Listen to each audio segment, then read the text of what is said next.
Let us pray. Almighty God, who in thy infinite wisdom and providential goodness has appointed the offices of rulers and councils for the welfare of society and the just government of man, we beseech thee to behold with thy abundant favor us, thy servants, whom thou hast been pleased to call to the performance of such important trust in this federation. Let thy blessing descend upon us here in assembly gathered, and grant that we may, as in thy presence, treat and consider all matters that shall come under our deliberation in so just and faithful a manner as to promote thy honor and glory, and to advance the good of those whose interests thou hast committed to our charge. All which we ask in thy name and for the sake of our Lord and Savior Jesus Christ. Amen. House in session. Please be seated.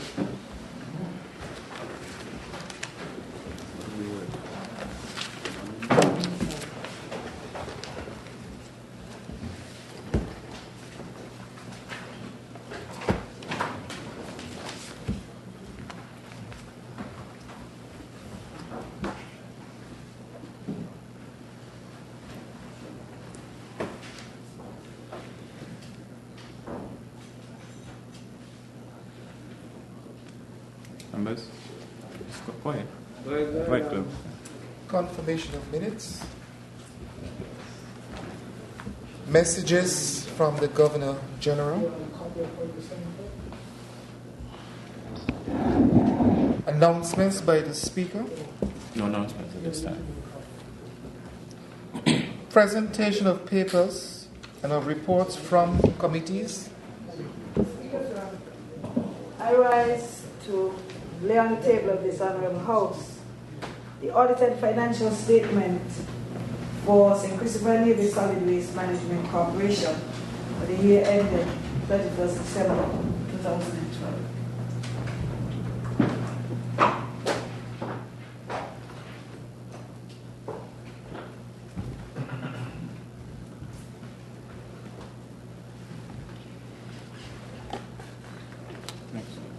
Petitions. Questions. Statement by ministers. Speaker, sir. I rise to make a statement on 3 health-related matters. The Ministry of Health wishes to advise the general public of an increase in the number of confirmed cases of dengue fever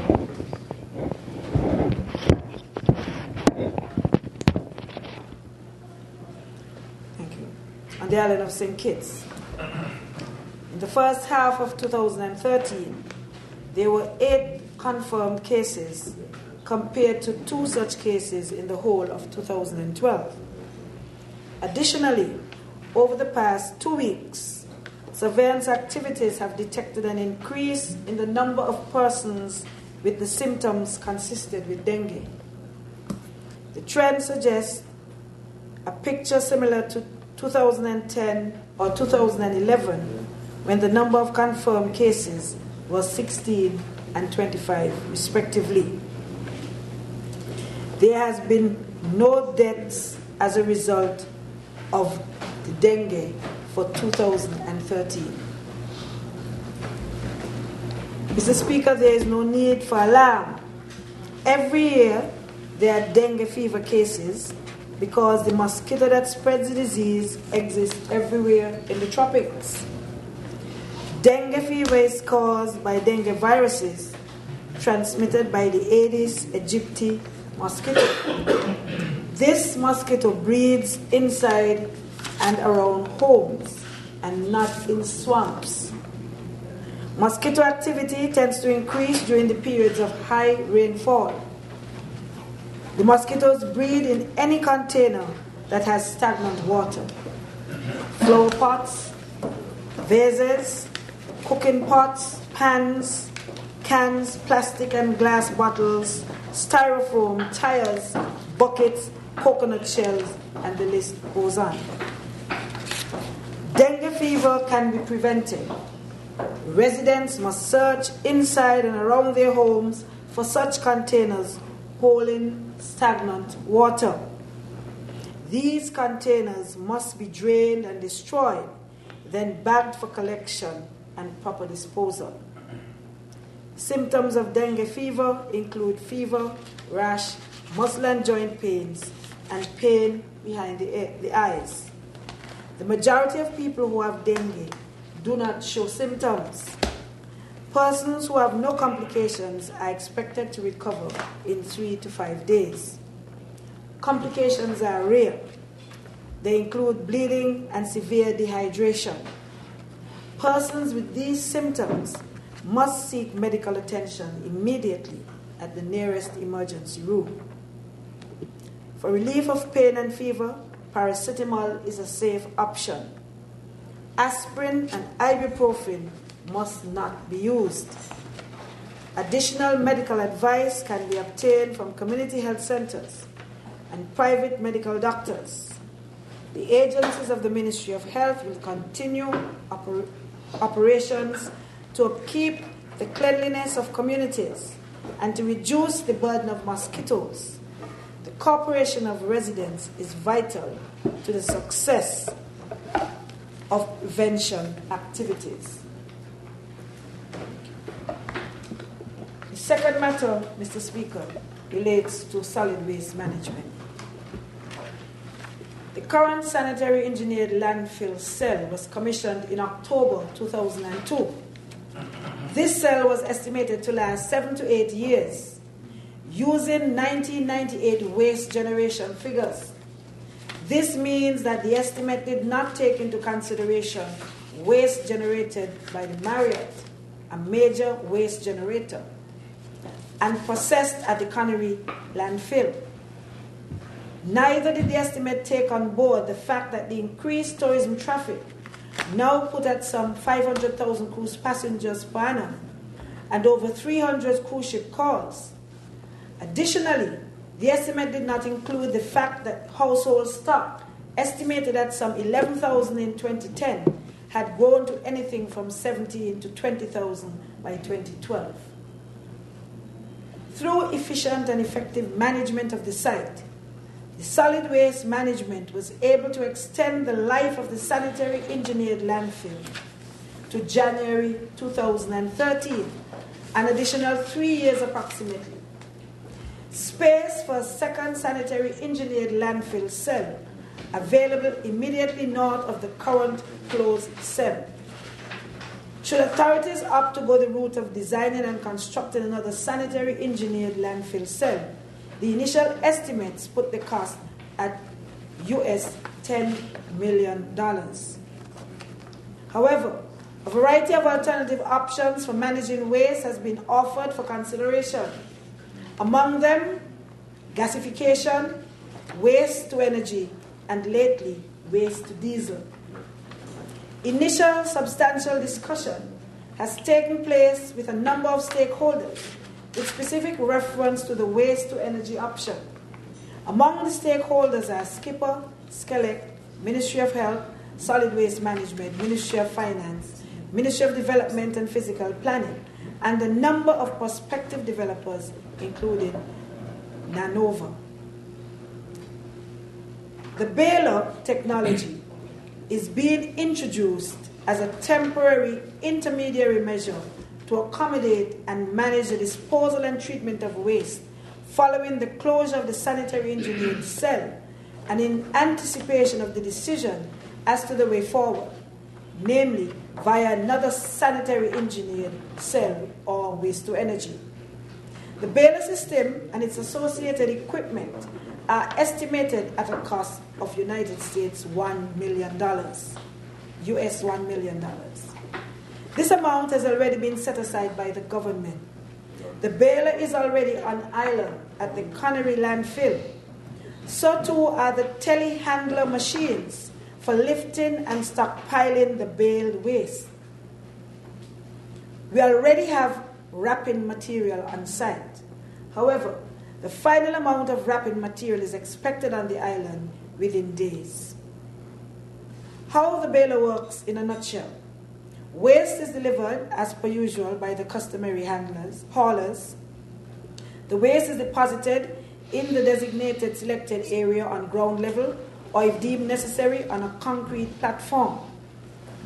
The baler then compacts and wraps the waste. The telehandler is then used to lift and pack the baled waste in the storage area. The baled waste comes off the baler in a cylindrically shaped plastic wrap. Each stack of cylindrically shaped plastic wrap, the waste would contain waste of some 600 to 700 kilos. The advantages of the baler: 1, it is mobile, hence it may be moved from one side to the next if required.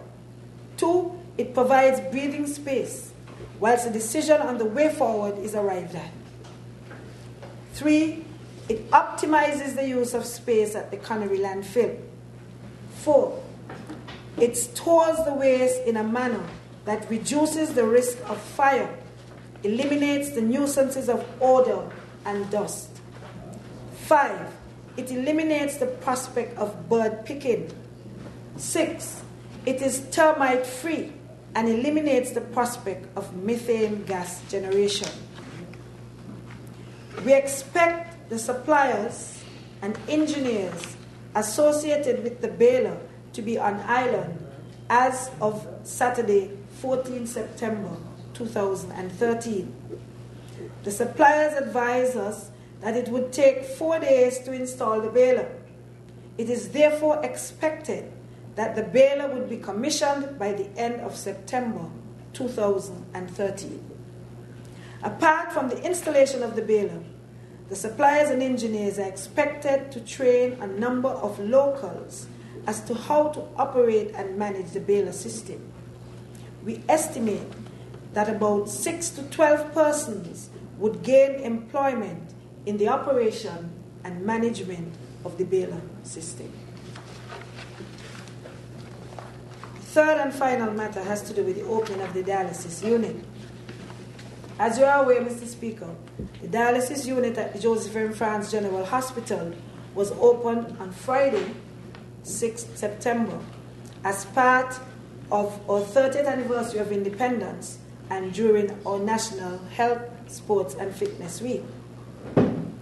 Our treatment of dialysis started in 2003 with peritoneal dialysis, thanks to Dr. Earl Assay Martin, the then Minister of Health, for the part he played, and Mr. Rupert Herbert, the former Minister of Health, for the part he also played. Introduction of the unit is part of the government's commitment to further enhancing chronic disease management. Dialysis treatment is for kidney failure, and kidney failure is caused mainly by diabetes and hypertension, two of the major chronic non-communicable diseases that we in St. Kitts-Nevis and indeed in the Caribbean have to contend with. We hope that the opening of the unit will greatly reduce the need for and cost of seeking treatment overseas. The opening of the unit is therefore welcome news to our nationals being treated abroad and who can now be treated at home and be among their loved ones. An ethics committee has been established to ensure that the project will uphold the highest clinical and professional standards. I wish, however, to emphasize the importance of prevention. We don't really want too many people in the dialysis unit. Screening and early diagnosis of kidney diseases would minimize the disease, the need for dialysis, and the cost of the treatment, for it is really a costly exercise. And so we want to stress prevention. This unit is a public-private sector partnership, and so we wish to thank Dr. Perot and the Perot Medical Group for once again partnering with us in establishing this unit.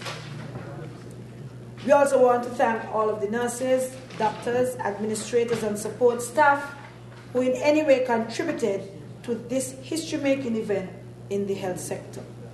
I want particularly to thank our nephrologist, who is from Cuba, and to thank the government and people of Cuba, to the ambassador, for their continued support and assistance to us in St. Kitts and Nevis, particularly in the health sector. I wish to say special thanks to Ms. Lornette Adams, our operations manager, for all of her efforts in ensuring that this opening became a reality on Friday. Mr. Speaker, the opening of the unit was a very important 30th anniversary independence gift to us in the Ministry of Health and indeed to the people of St. Kitts and Nevis. May it please you, Mr. Speaker. Thank you.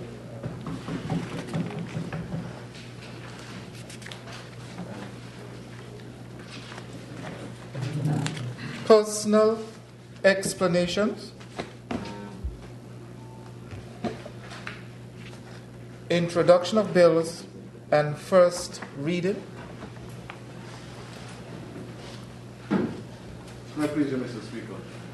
Mr. Speaker, I rise in the stead of the Prime Minister, in whose name the bill entitled the St. Christopher Nevis Mutual Exchange of Information on Taxation Matters Amendment Bill 2013 stands. Mr. Speaker, this is pursuant to Rule 16 of the Standing Orders. Mr. Speaker, I rise in that regard to have read a first time, to seek leave to introduce and have read a first time the said St. Christopher Nevis Mutual Exchange of Information on Taxation Matters Amendment Bill 2013.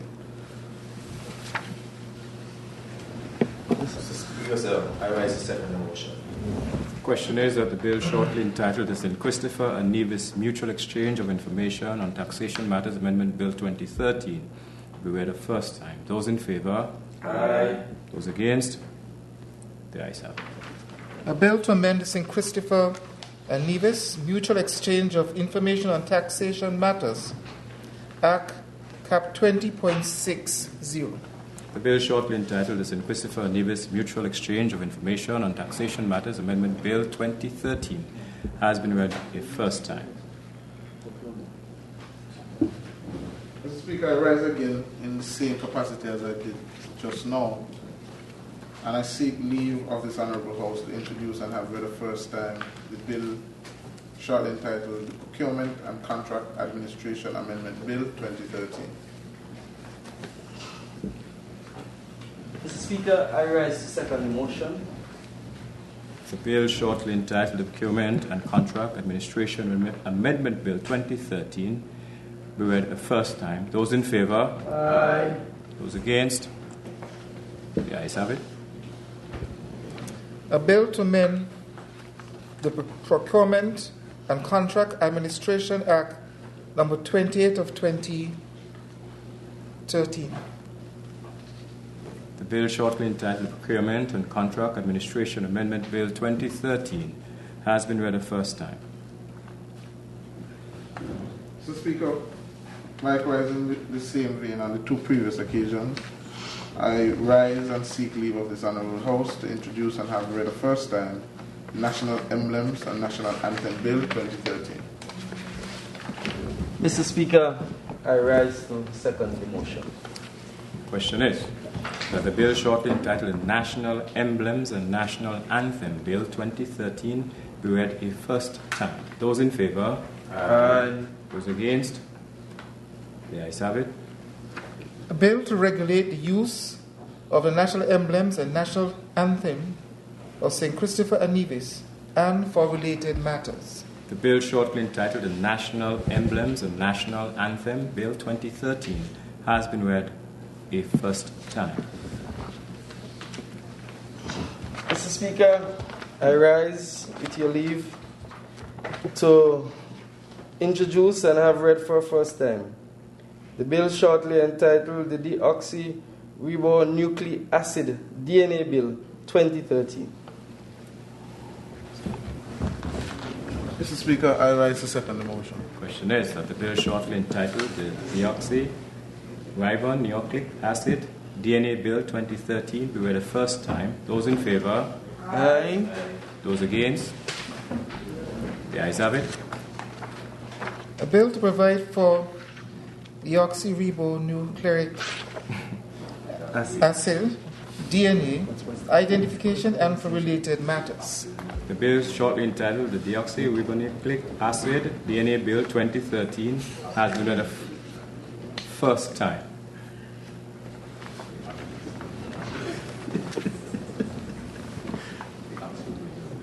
We have doctors in the house, right? Yeah, doctors in the house. Minister. Is there a minister? Is there an alias for this? Yeah. DNA. Oh. Mr. Speaker, I rise with your leave to have introduced and read for the first time the bill shortly entitled the Evidence Amendment Bill 2013. Speaker, I rise to second the motion. Question is that the bill shortly entitled the Evidence Amendment Bill 2013 be read the first time. Those in favour? Aye. Those against? The ayes have it. A bill to amend the Evidence Act number 30 of 2011. The bill shortly entitled the Evidence Amendment Bill 2013 has been read a first time. Bills, second reading.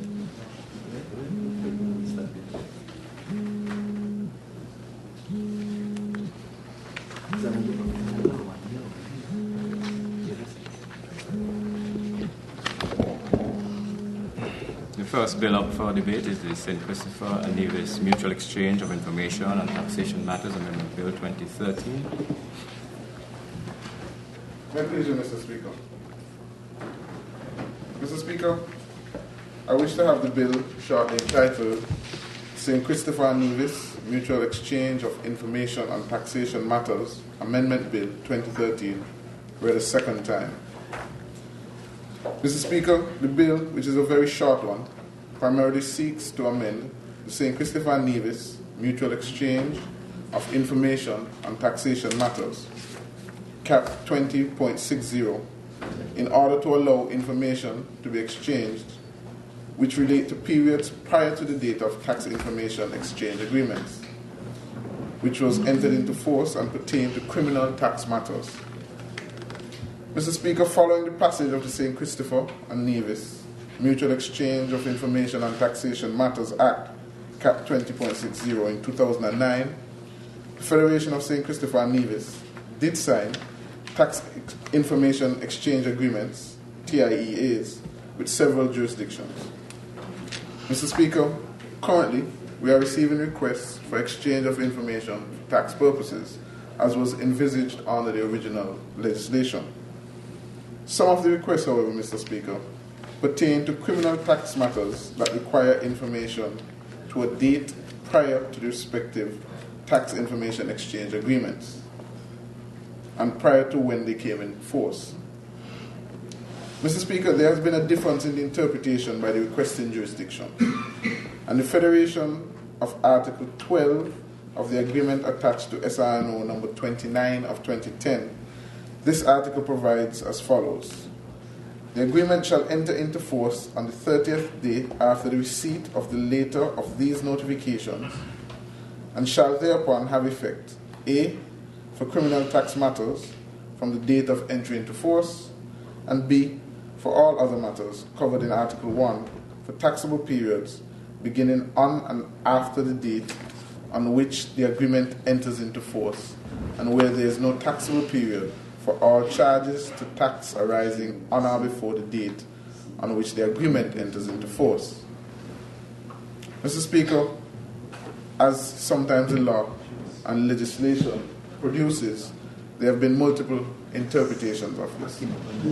The requesting jurisdictions are of the view that they can be allowed to make requests which pertain to criminal tax matters that require information prior to the date of the respective TIEAs coming into force. Mr. Speaker, our interpretation in the Federation of the relevant article prohibits us from exchanging the requested information, and because of that, we have not exchanged the requested information. I wish to inform you, though, Mr. Speaker, that the Federation is about to be assessed by the OECD Global Forum on our implementation of exchange of information in practice. And while we have signed on to the necessary legislation, the assessment deals primarily with how it works in practice. The assessment is intended to evaluate the effectiveness of our exchange of information practices. Our inability to exchange the requested information for reasons explained will be documented in the OECD report, which will be published and made public shortly. In order to avoid, or at least minimalize, Mr. Speaker, any negative language that may be used in the report, we have brought this amendment bill in the House to be debated and hopefully passed. Mr. Speaker, the Federation does not want to necessarily be deemed, as is the normal nomenclature now, a rogue state. We fully intend to comply with the agreement once we sign thereto. However, as I indicated, Mr. Speaker, because of the difference in interpretation, we felt it would be remiss of us to merely pass the information unless we took the necessary remedial steps to put, so to speak, our house in order. The amendment, Mr. Speaker, seeks to introduce a new Section 20 into the Act, which provides as follows, quote, notwithstanding anything to the contrary contained in this Act or in any agreement, the entry into force of an agreement in relation to tax matters shall not be construed to prevent the authority from requesting or receiving from any person information in relation to criminal tax matters that occurred prior to the coming into force of that agreement or this Act, provided that such information shall not be used in evidence if its use would have the effect of having the concerned individual penalized. Mr. Speaker, I have indicated the reasons for this short amendment to the Act, and I trust, Mr. Speaker, that this Act would find safe passage in the House. May I please, Mr. Speaker?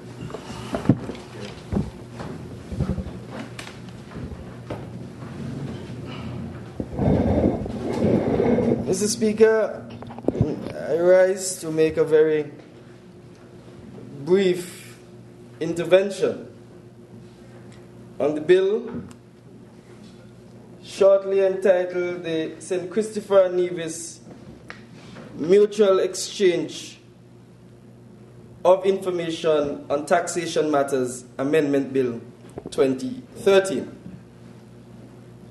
Mr. Speaker, St. Kitts and Nevis operates in the international community, and having regard to the global architecture in relation to tax matters, we have to ensure in St. Kitts and Nevis that we have the necessary legislative, administrative, and regulatory framework in place so that when the international bodies that are responsible for setting standards do their assessment of St. Kitts and Nevis, we pass in flying colors.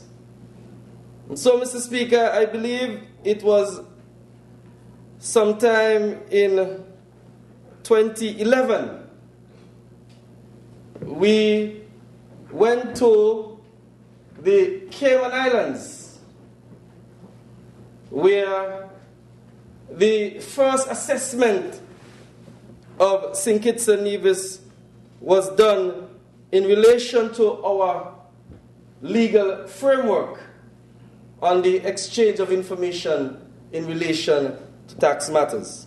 And so we went there to the Cayman Islands, and we were assessed in relation to the existing legal framework that obtained in St. Kitts and Nevis. And Mr. Speaker, you know the OECD, you know how they behave in relation to especially small states.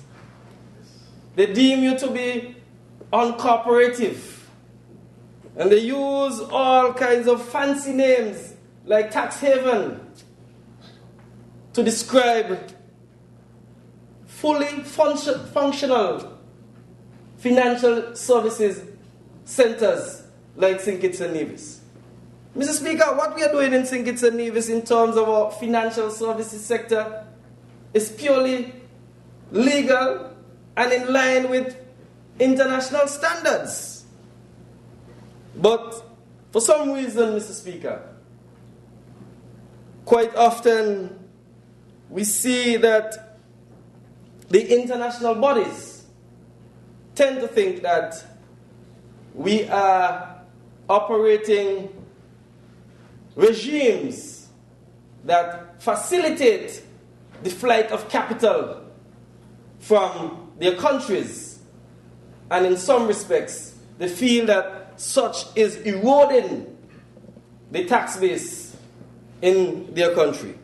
And so quite often, Mr. Speaker, these bodies, they design certain standards, and in order for us, Mr. Speaker, to ensure that we meet the international standards, we have to come to the Parliament time and time again in order to update, to review the legal framework, and to ensure that when the assessment is done, St. Kitts-Nevis is able to pass the assessment in flying colors. Mr. Speaker, the first review that was done, that was just to examine the legal framework. The second phase is for the officials, the examiners from the OECD, the Global Forum, to come to St. Kitts and Nevis and assess how the legal framework is working, to assess the implementation of the legal framework. And so, Mr. Speaker, we have had a request from a country, I think it's a Nordic country, Speaker, Sweden to be exact, and they have been requesting some tax information under this treaty or this agreement, this TIEA, as we call them, that we have with them. But there is a difficulty has been encountered in relation to the interpretation of the provision, Mr. Speaker. Mr. Speaker, you know the general tendency in this jurisdiction is to interpret legislation as they speak into the future. We don't normally interpret legislation retrospectively. Those matters have constitutional implications, Mr. Speaker. And I know exceptions can be made, and of course, legislation can have retrospective effect, Mr. Speaker. And so, interpretations exist. There is the interpretation from the Attorney General's side in St. Kitts and Nevis. And there is the interpretation from the Swedish authorities, Mr. Speaker. There is no meeting of the minds in relation to both interpretations. There's no consensus on the matter, Mr. Speaker. And so, as a responsible country, and as an international player in the financial services sector, and as one who wants to appear to be cooperative and be responsible, Mr. Speaker, we want to put the particular provision beyond peradventure. You don't want no conjecture, Mr. Speaker, in relation to the interpretation of the section. And so, Mr. Speaker, we have come to the National Assembly this morning so as to ensure that whatever mischief has been created by the provision in the existing legislation, we are curing that mischief. And that is why we are here in the National Assembly, Mr. Speaker, to simply ensure that the interpretation or the provision is pellucid, so that when the request is made, the request can be accommodated within the existing legal framework, and there are no difficulties in relation to the interpretation of the provision. As one former Prime Minister of the Caribbean would say, we are making pellucidly clear as to how the provisions should apply when request is made. And so, Mr. Speaker, what we are trying to do is to ensure that when the second phase in terms of our assessment is carried out, the Swedish authorities can say, look, we have made a request to St. Kitts-Nevis, and St. Kitts-Nevis have failed to honor that request. And you know, Mr. Speaker, when they say these things in the international community, it has repercussions, it has consequences, because potential investors would look at these reports and they will make business decisions based upon how they feel whether St. Kitts-Nevis is in fact cooperative in the international community when it comes to tax matters. And so if the force will say that we are good, Mr. Speaker, it will be likely then that those who would want to invest in St. Kitts-Nevis will come. But, Mr. Speaker, if they give the impression that we are a rural country or we are uncooperative, Mr. Speaker, it is less likely that citizens of OECD countries will want to avail themselves of the opportunities to invest in St. Kitts and Nevis.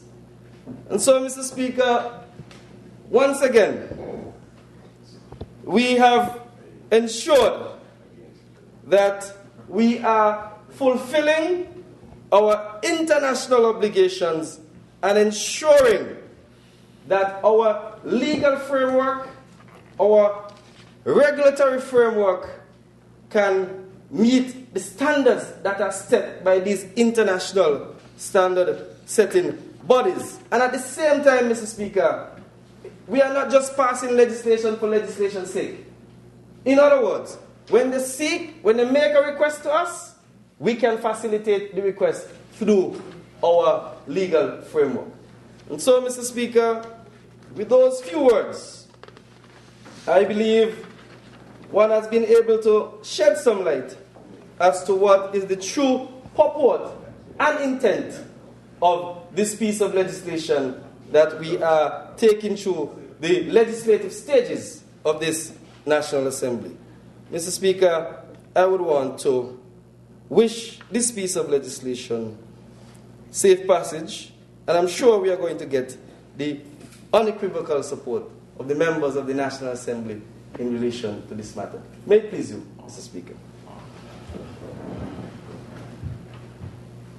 Mr. Speaker, allow me to say a few words in support of this bill and to try to bring what is really a very simple bill into perspective, because I think it's very important, Mr. Speaker, that the people of St. Kitts and Nevis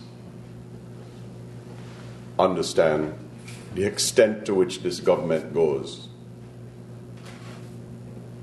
to position this country to be globally competitive and to carry out requirements of country-to-country relationships and to keep the economy of St. Kitts and Nevis moving forward. Mr. Speaker, why is this little amendment bill so important in that context? Because St. Kitts and Nevis in particular, over the years developed an offshore financial services business as part of the economic development model of this federation. It became necessary as we moved along to be sure that the countries of origin of investments, foreign direct investments, the governments of those countries didn't have any good reason to believe that somehow St. Kitts and Nevis was involved in some clandestine type operations, and that we were allowing citizens of those countries to hide incomes and to avoid taxes back in their home countries. Mr. Speaker, over the last, say, 3 years or so, maybe 4 years, this government has been taking several steps to continue to please these OECD countries where most of this investment money originates. And one of the ways in which we have been carrying out our obligations is to enter into these direct exchange of information on taxation agreements. My honorable colleague, former Attorney General, who was the Attorney General when a lot of this activity was taking place, might be able to turn around and signal to me how many of these agreements we have entered into just in the last several years. I'm sure it must be close to 20 or so. Close to 20. Now, this has taken up a lot of time, a lot of intellectual power, a lot of expertise. It has been led primarily by, I believe, a combination of the Ministry of Foreign Affairs and the Ministry of Finance and Skipper in the initial stages. Especially when, Mr. Speaker, the former Financial Secretary was chairperson of a regional body, that a regional association, again, forgive me if I don't remember the actual name of the body, but she found herself leading an association of financial services bodies. Caribbean Financial Action Task Force. Thank you, sir. Minister of Legal Affairs is educating me here. And it was her responsibility on behalf of the region to try to make sure that the Caribbean jurisdiction was not being painted anymore as being some offshore tax haven that was somehow not in compliance with best practices in the world. And as a result, several of the countries had been placed on what has been known as a blacklist. So the point is, Mr. Speaker, that this is just another of the many, many steps. A friend of mine said the other day, Mr. Speaker, that just when you think you have jumped high enough, they're asking you to jump higher. Every so often, as we say in football terms, the goalposts move. When you think you're shooting over there to score, you got to start shooting over there, and not just over there, but up there as well. And Mr. Speaker, in many respects, this is unfair to a small country like ours.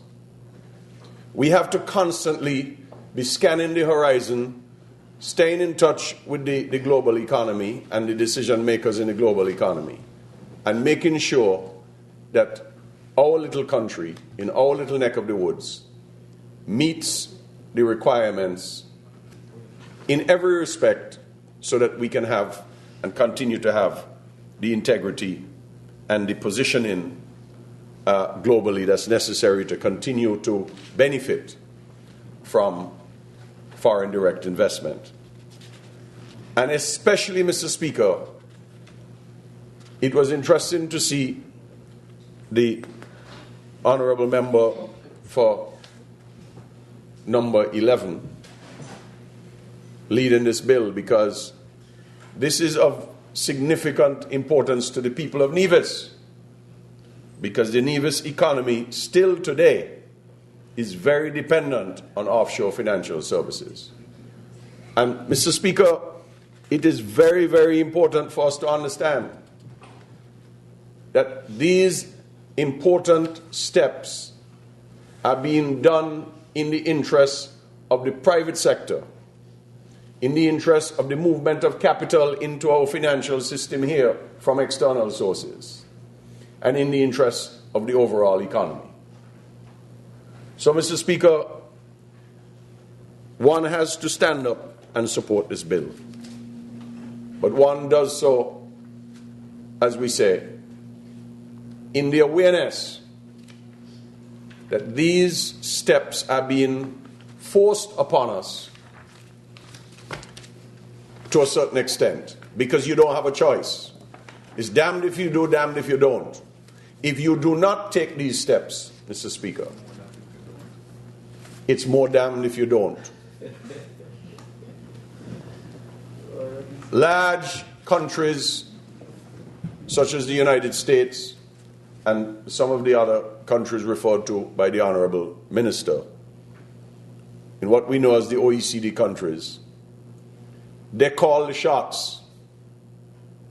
They're in charge.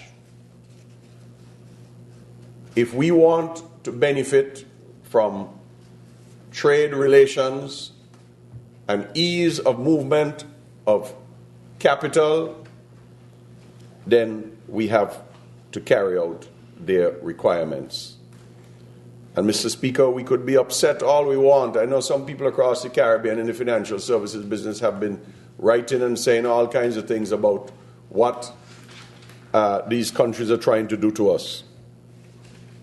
And, the pain that they are inflicting on us on the rear end.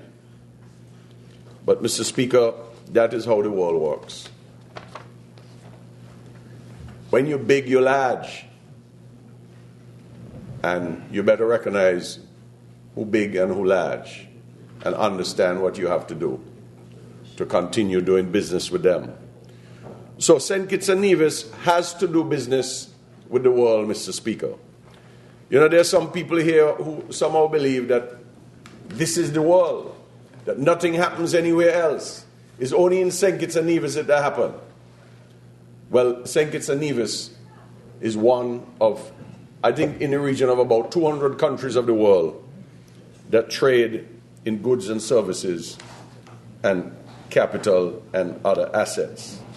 So this short Mutual Exchange of Information on Taxation Matters Amendment Bill 2013, although, Mr. Speaker, in the scheme of things is just one page, I think it's important that the people of St. Kitts-Nevis understand that although we are uncomfortable giving people retroactive access to data, what this says is that when you enter into one of these agreements, the minute you're now in this agreement, it means that either party has access to information going back as far as they want, even though the date of the agreement is in the present.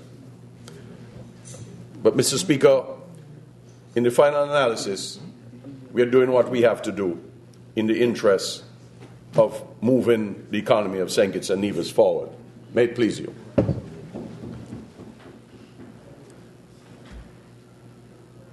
Is the opposition speaking or not? Mr. Speaker, permit me to rise to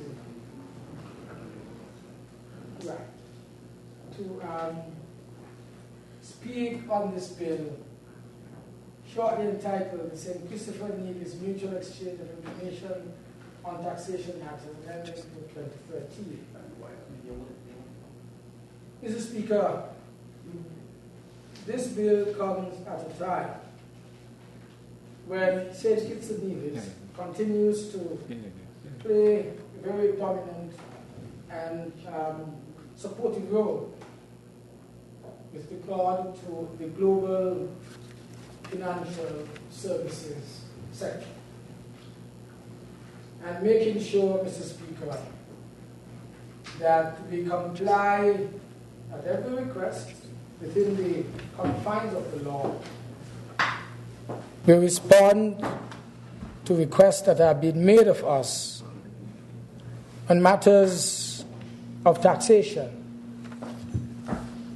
based on a mutual understanding of sharing this kind of information to other jurisdictions. You would recall, Mr. Speaker, that the government of St. Kitts-Nevis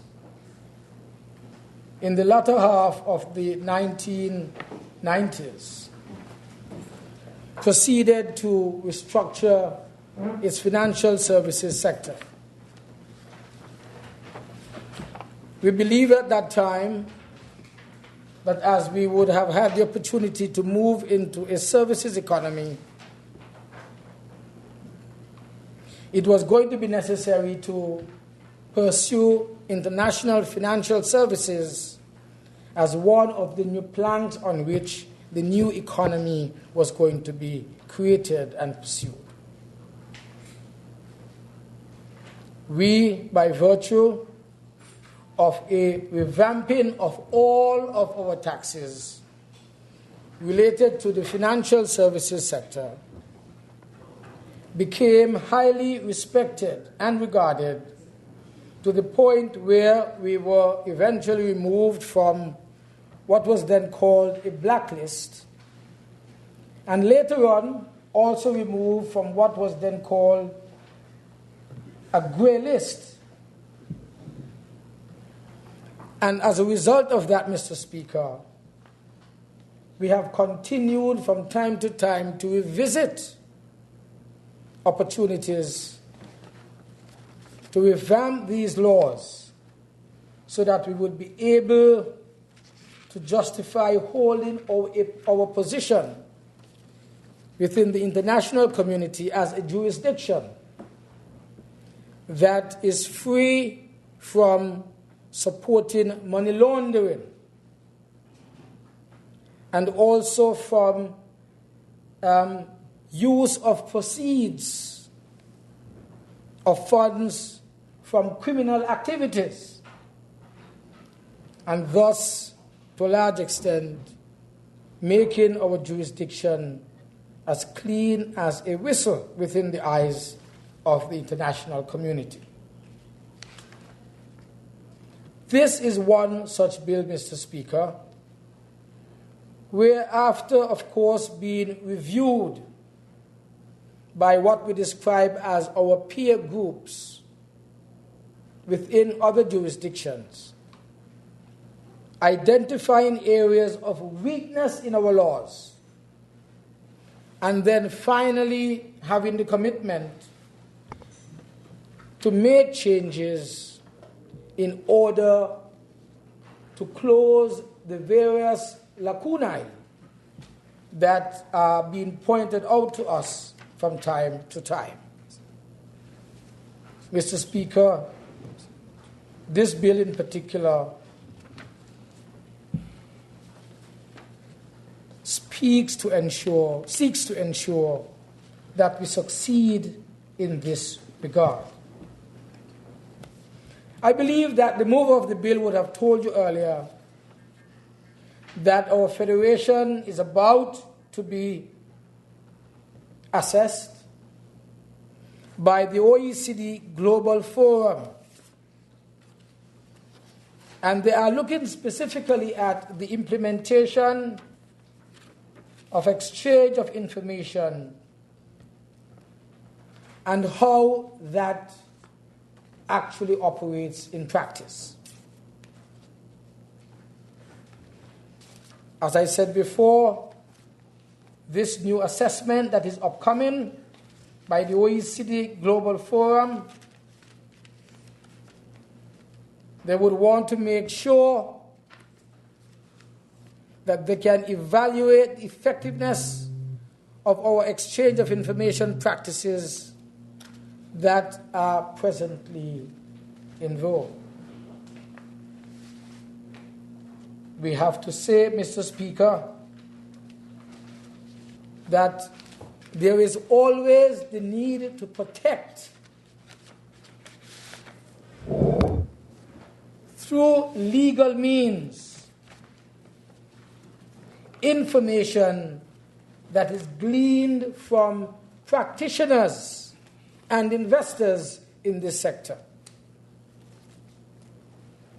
That is why we are saying to them, if we are going to comply with any request that you have made, it has to be within a legal framework. And so not because we say that we are part of the global financial community, that any and anybody or entity or country can just make request of us and we automatically respond.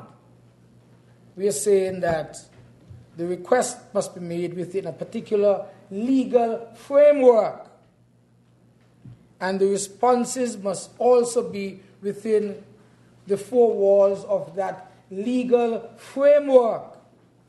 And then we are comfortable in sharing information because we highly regard and respect the privacy of investors and practitioners in this particular sector. And so today, Mr. Speaker, I want to lend my support to this piece of legislation that makes appropriate amendments. I want to thank those again who have continued to work very, very seriously on behalf of our jurisdiction, the members of the Financial Services Commission, those who are in the regulatory agency of the sector that make sure that things are moving smoothly in support of this particular sector. It is important, Mr. Speaker, that we all lend our support to what is going on globally and in the region. I believe it is important, Mr. Speaker, because at the end of the day, our jurisdiction can stand the risk of being blacklisted again, a situation that we cannot tolerate, especially at this time. Mr. Speaker, with those few words, I believe it is now time for me to close the debate on this very important piece of legislation. I say close the debate because it was moved by the Attorney General, but it is really in the name of the Prime Minister. And so I use this opportunity in making my presentation to close the debate. But before I do so, I must, of course, make a passing statement where the opposition has remained silent entirely to this debate, when this has been such a significant piece of legislation that anchors our financial services sector within the domain of being a clean jurisdiction, inviting international investors to come and invest because, one, the appropriateness of the laws, two, the modernization of the laws, and thirdly, the fact that the Parliament is able to respond quickly whenever a request is being made, especially by our peers, especially by those in the OECD countries that have, to some extent, set down the rules. And from time to time... Member for number 6, just so that as I speak of rules, I think my preference, though, would be to allow the member that moved the bill to close the bill. All right. And then you can take up from the next bill. Take it through. Okay. Right? Very good. So I was saying then that, Mr. Speaker, it is the appropriateness of the legislation, the speed with which the Parliament responds to requests that are being made of it, that sets our jurisdiction one step ahead of others and sets this government one step ahead of its detractors at all times. Because I think to a large extent, we know what we are doing as a government. May it please you, Mr. Speaker, with those words.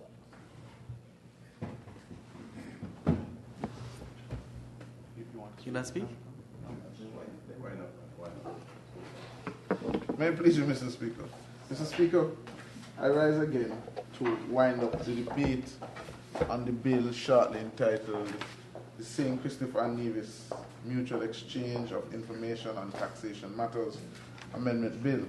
Mr. Speaker, you have heard from members of this Honourable House in support of the necessary legislation.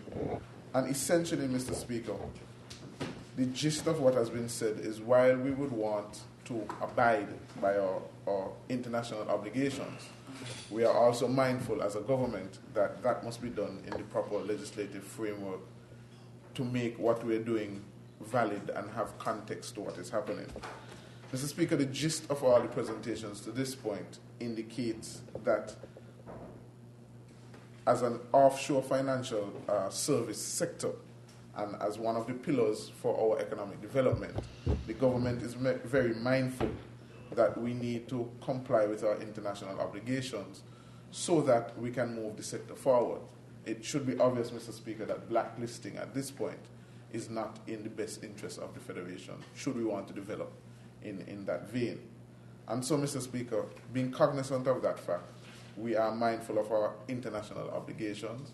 And although, as the Honourable Senator pointed out, that the goalposts change, the government is mindful that it has to change with the goalposts to try to keep the country going in the right direction. And I would want to thank all the honourable members for their contribution to this point. Mr. Speaker, it would be remiss of me, because I know there are members that may or may not misinterpret some of the things that have been said in the House today. I would want to point the Speaker to Section 42, subsection 4 of the Constitution. There have been some mention to this point of the retroactive nature of the legislation. And I don't want anyone to go away with the misinterpretation that the government is attempting to do anything that it is not empowered to do under the Constitution. Section 42, subsection 4.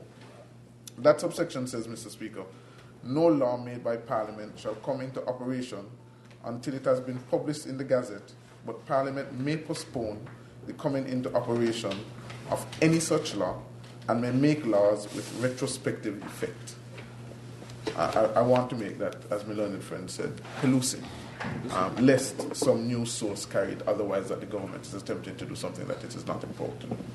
And so, Mr. Speaker, with those few words, Mr. Speaker, I would want to wind up the debate now on the proposed legislation shortly entitled the St. Christopher and Nevis Mutual Exchange of Information on Taxation Matters Amendment Bill, and would wish the bill safe passage to this Honourable House. May I please you, Mr. Speaker.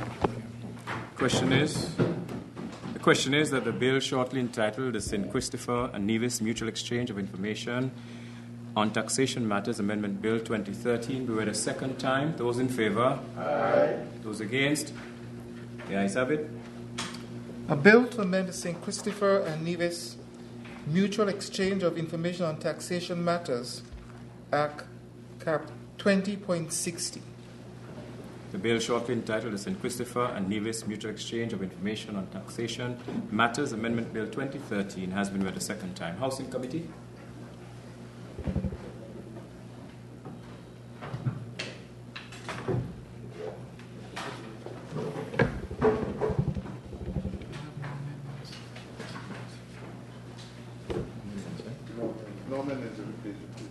Clause 2. Question is, Clause 2 stands part of the bill. Those in favour? Aye. Those against? The ayes have it. The enacting clause. Question is, the enacting clause stands part of the bill. Those in favour? Aye. Those against? The ayes have it. The title. Question is, the title stands part of the bill. Those in favour? Aye. Those against? The ayes have it. House resumes.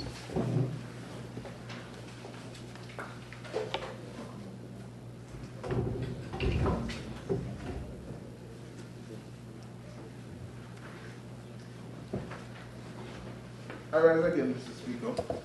The bill has passed to the committee stage without any amendments being preferred, and I seek leave of the Honourable House to have suspended Standing Order 57 so that the bill could be read a third time in this Honourable House. Mr. Speaker, I rise to second the motion. Question is Standing Order number 57 be suspended. Those in favour? Aye. Aye. Those against? The ayes have it.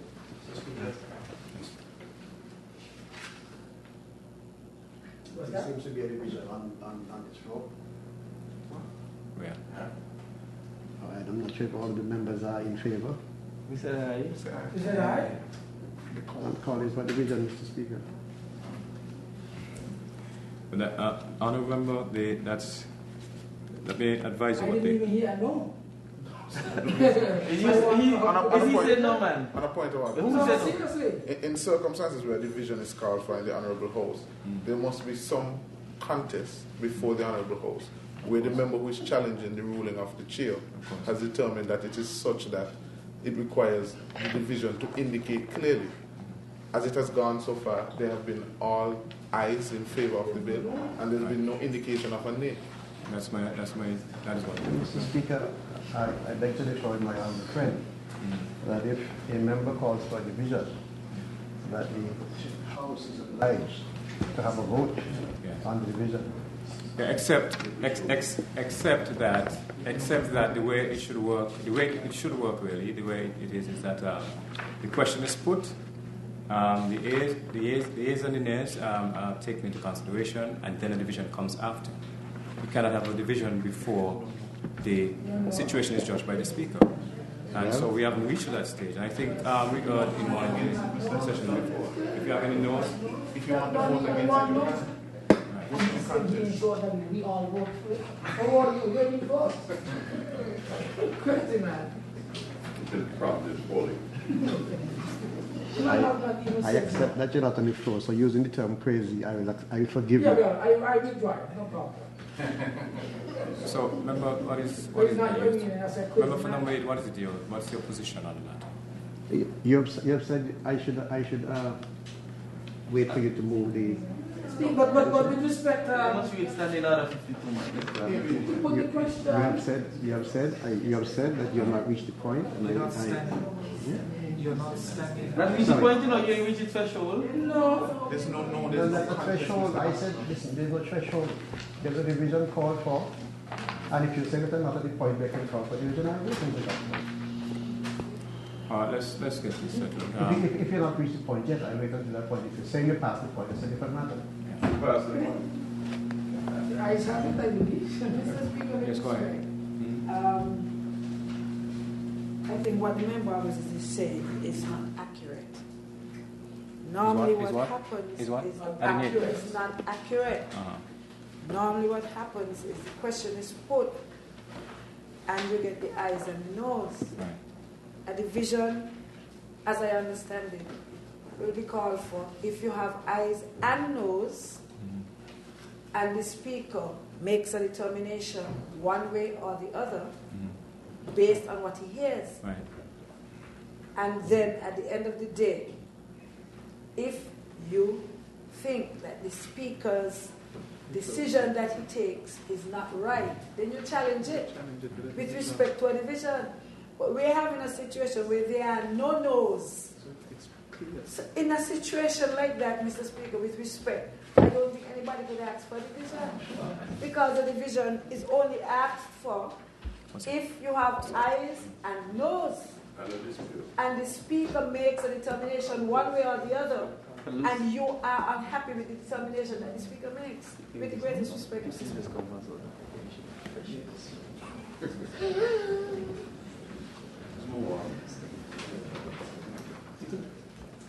Mr. Speaker, if I may, we can end it. But let me read section 4052 for you, Mr. Speaker.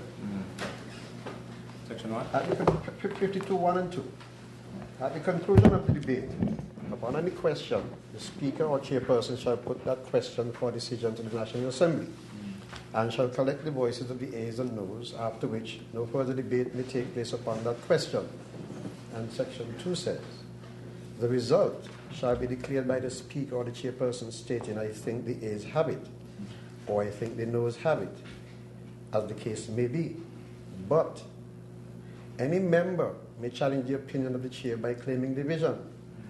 A division shall be taken by the clerk, calling each member. He does not say. But you don't know. No, Mr. Speaker, the honourable member was just saying that it is in your opinion to determine whether there is a legitimate call for division. Based on the ayes and noes. Mm-hmm. But I think it is the duty of the House, once a division is called, whether the Speaker is clear that the majority says no or nay, no or yea, to have a vote on it. That's my respectful view. Member for number 8, my question to you is, did you vote? I asked for the ayes and I asked for the noes. Did you vote? I said no. There must be a precondition. No. That's not correct, sir. Well, There's a precondition. And remember, that's not correct. You did not vote. Mr. Speaker. Okay, let me close this matter. close the matter. If you My position is, the position of the chair is that the ayes have it, based on how the thing went. If you want to chat, one second. As far as the vote is concerned, I'm saying the ayes have it, based on what I heard. If you want to call for division, you can now do so. Mr. Speaker, I call for division.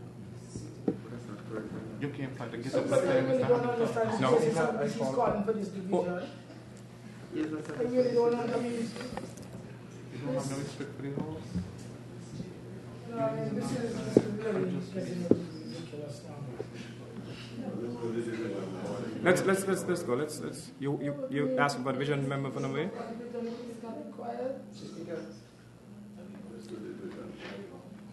Because I asked if you voted, and you said that you voted no.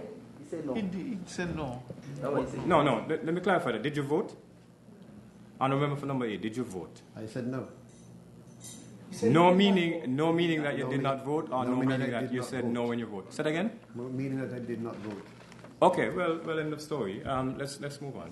That's what I had a different interpretation. Sorry. You know you want to go. No, because the division has to be there. The ayes and the noes have to be there. Okay. No, Mr. Speaker. Yes. Let the House understand that it is not unusual for members on both sides of the House to vote differently. Maybe it is unusual in, say, Kitts-Nevis, I don't know. So that if you hear ayes from the government side and noes from the opposition, a division vote may very well prove quite different. Because when someone has to mark his name to a vote, that makes a significant difference to when somebody can stand and say, hey, no. Yeah. But I remember, significant difference. Remember for number 8, I think you missed the opportunity. So let's move on, please. Come on. Let's move on. A non-controversial. Ask for the third year. Mr. Speaker, Third time. I rise. I can, right? Yeah. I just check in. I rise for the third time, Mr. Speaker, to have read a third time the bill shortly entitled the St. Christopher and Nevis Mutual Exchange of Information and Taxation Matters Amendment Bill 2013. Second. Speaker, I rise to second the motion. The question is that the bill shortly entitled the St. Christopher and Nevis Mutual Exchange of Information on Taxation Matters Amendment Bill 2013 be read a third time and passed. Those in favor? Aye. Those against? No. You want a division now?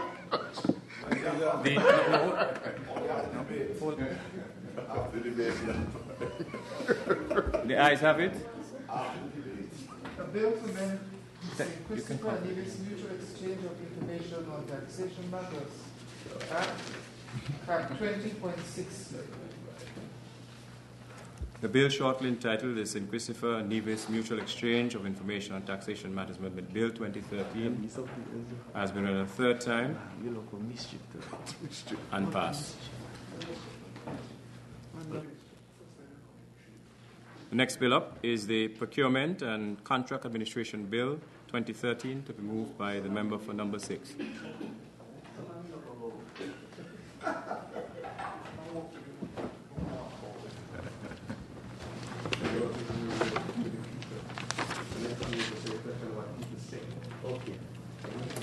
Your messenger. If you think I only come into I come to express what people say. But you work it on the road. Mr. Speaker, I rise to continue our work of the day and to have introduced Mr. Speaker for public debate the Procurement and Contract Administration Amendment Bill.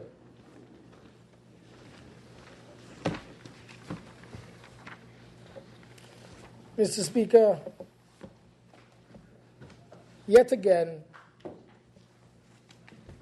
we are in this Parliament to ensure that we can demonstrate with very full and strong legal support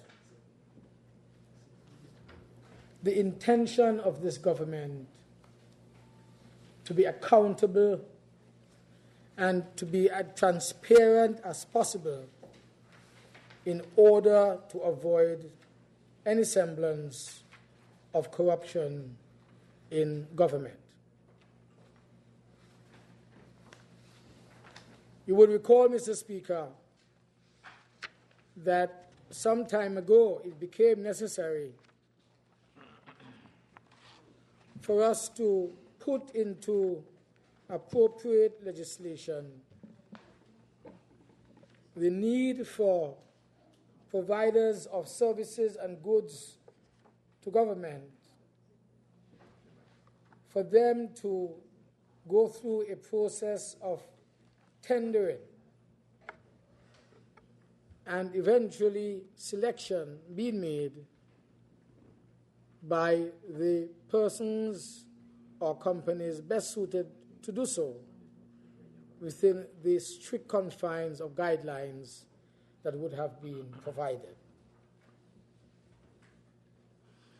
I want to say, Mr. Speaker, that we can be assisted in moving forward and beyond the December 2012 Act of Parliament, the Procurement and Contract Administration Act. We want to ensure that we can go beyond that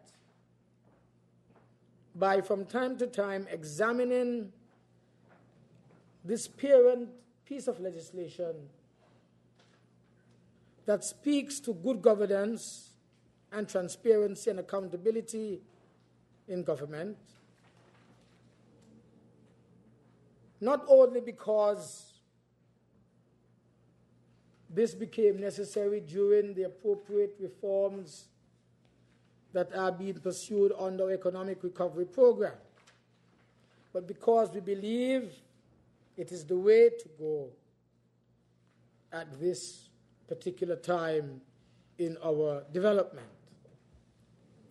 After all, we are 30 years old as an independent nation.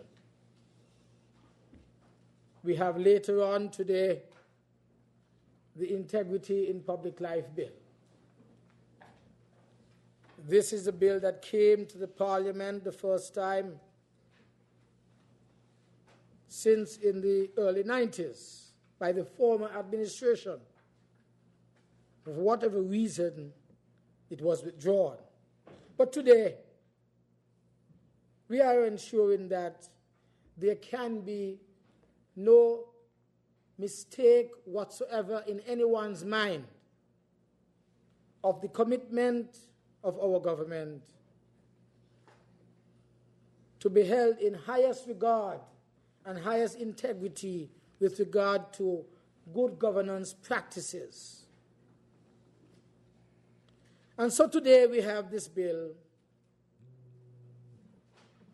the Procurement and Contract Administration Amendment Bill, which codifies the policies and the procedures of government procurement and administration in ministries, departments, agencies, statutory corporations.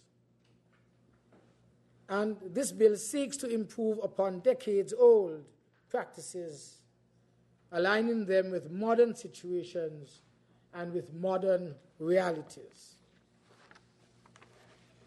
I want to point out, Mr. Speaker, in particular, Section 7 of the bill. Section 7 sought to expressly outline who in government, I repeat, is responsible for the procurement of works, goods, and services generally, and which procurements are restricted procurements. Very simple piece of legislation, Mr. Speaker, 1 page or 2 pages. However, the section also contains an ambiguity as to who is responsible for the procurement of services to the government. And so, Mr. Speaker, in this amendment, it is proposed that Section 7 of the Act be reworded to clarify the position. And so if we look at Section 7.1, it expressly appoints the accounting officer in each ministry, in each department or other entity as the procurement officer for works, goods, and services for that particular ministry, department, or entity.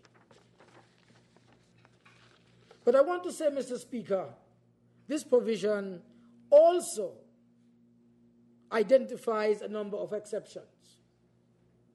And these exceptions are outlined in Section 7.2 and Section 7.3 and Section 9 of the Act.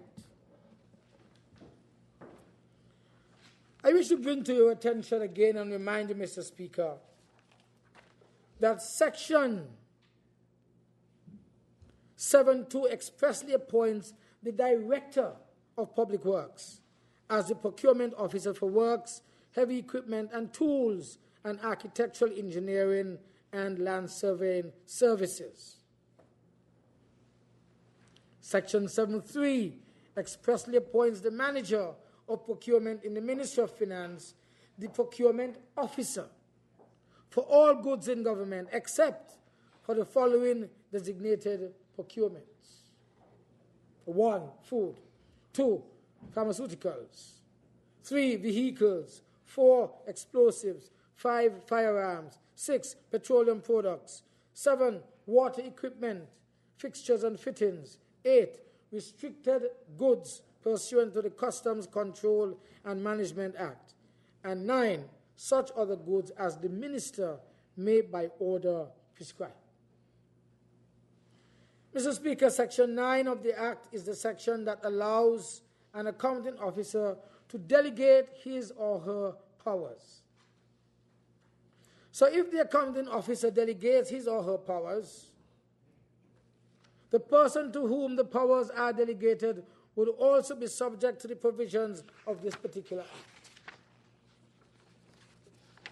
A very simple piece of legislation, Mr. Speaker. And so, in summary,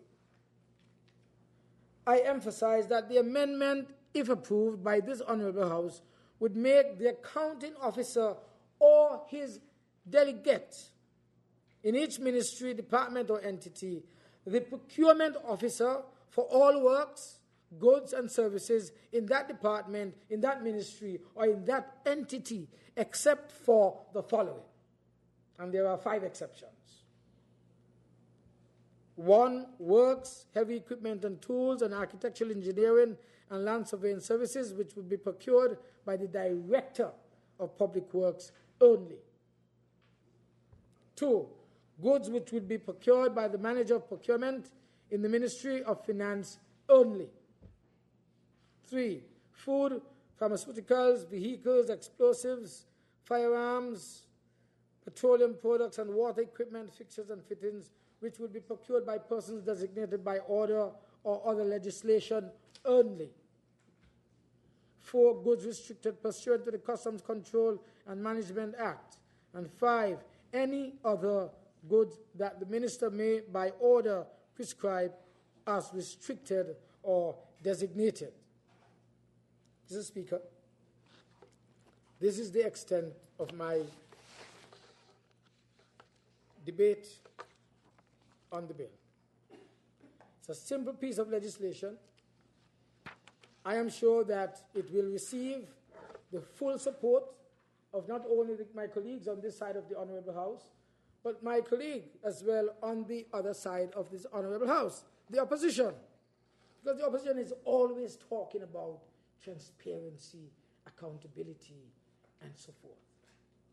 And I will be very surprised if they do not lend their support to what is the progressive work of a government that is totally dedicated to ensure that there is appropriate accountability, there is transparency in all that we do as part of the thrust of this government with regard to good governance practices where it continues to score over 100%. May it please you, Mr. Speaker, with these words. No further contribution. Member for number 6, can you wrap up the debate? Mr. Speaker, I am so pleased that I have the full support of this Honourable House. And with those 2 words, Mr. Speaker, again, I wish to wind up the debate on the bill shortly entitled the Procurement and Contract Administration Amendment Bill 2030. May it please you, Mr. Speaker. The question is that the bill shortly entitled Procurement and Contract Administration Amendment Bill 2013 be read a second time. Those in favour? Aye. Those against? The ayes have it.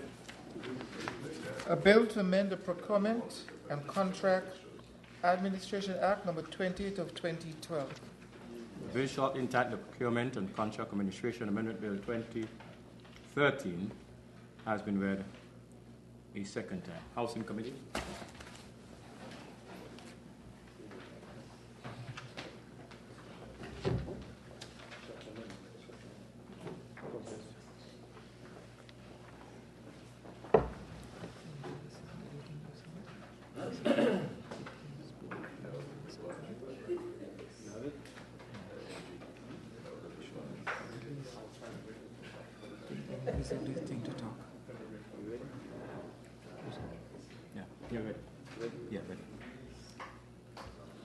Clause 2. Question is, Clause 2 stands part of the bill. Those in favour? Aye. Those against? Clause 3. It is proposed to amend the Procurement and Contract Administration Amendment Bill 2013, Clause 3 as follows. By replacing subsection 3 with paragraph 7 as follows. Water, equipment, fixtures, and fittings. Question is, Clause 3 as amended stands part of the bill. Those in favour? Aye. Those against? The ayes have it. The enacting clause. Question is, the enacting clause stands part of the bill. Those in favour? Aye. Those against? The ayes have it. The title. Question is, the title stands part of the bill. Those in favour? Aye. Those against? The ayes have it. House resumes.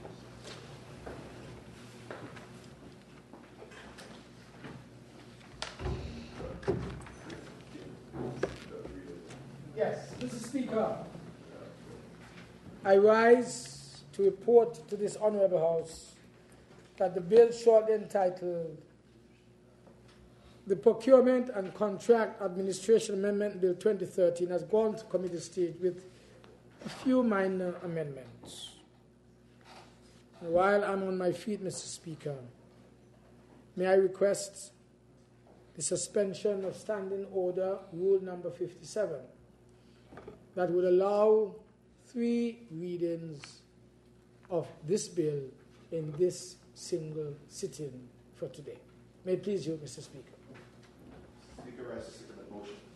Question is, the bill shortly entitled Procurement and Contract Administration Amendment Bill. Sorry. Question is that the Question. standing order number 57 be suspended. Those in favor? Aye. Those against? The ayes have it. Third reading request. Third reading of law. Having sought and obtained the full support of this Honourable House for the suspension of Standing Order Rule 57, I now request humbly that this bill shortly entitled the Procurement and Contract Administration Amendment Bill 2013 be read a third time and passed as law in St. Kitts-Nevis. Question is that the bill shortly entitled Procurement and Contract Administration Amendment Bill 2013 be read a third time and passed. Those in favor? Aye. Those against? The ayes have it. Next bill up is A bill to amend the Procurement and Contracts Administration Act number 28 of 2012.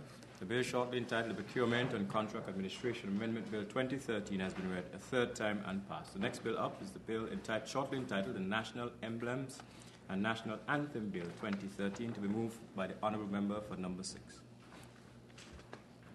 Yet again, Mr. Speaker, I rise to continue the work of the House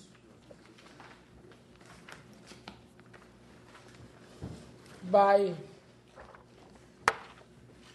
introducing for the second reading and third reading, and thus the debate, on the bill shortly entitled the National Emblems and the National Anthem Bill 2013. Mr. Speaker, this is a very important piece of legislation. And it could not have come at a better time, Mr. Speaker, when we are celebrating the 30th anniversary of our independence. The bill, Mr. Speaker, is relatively short, but it is of fundamental importance to the proud citizens of St. Christopher and Nevis.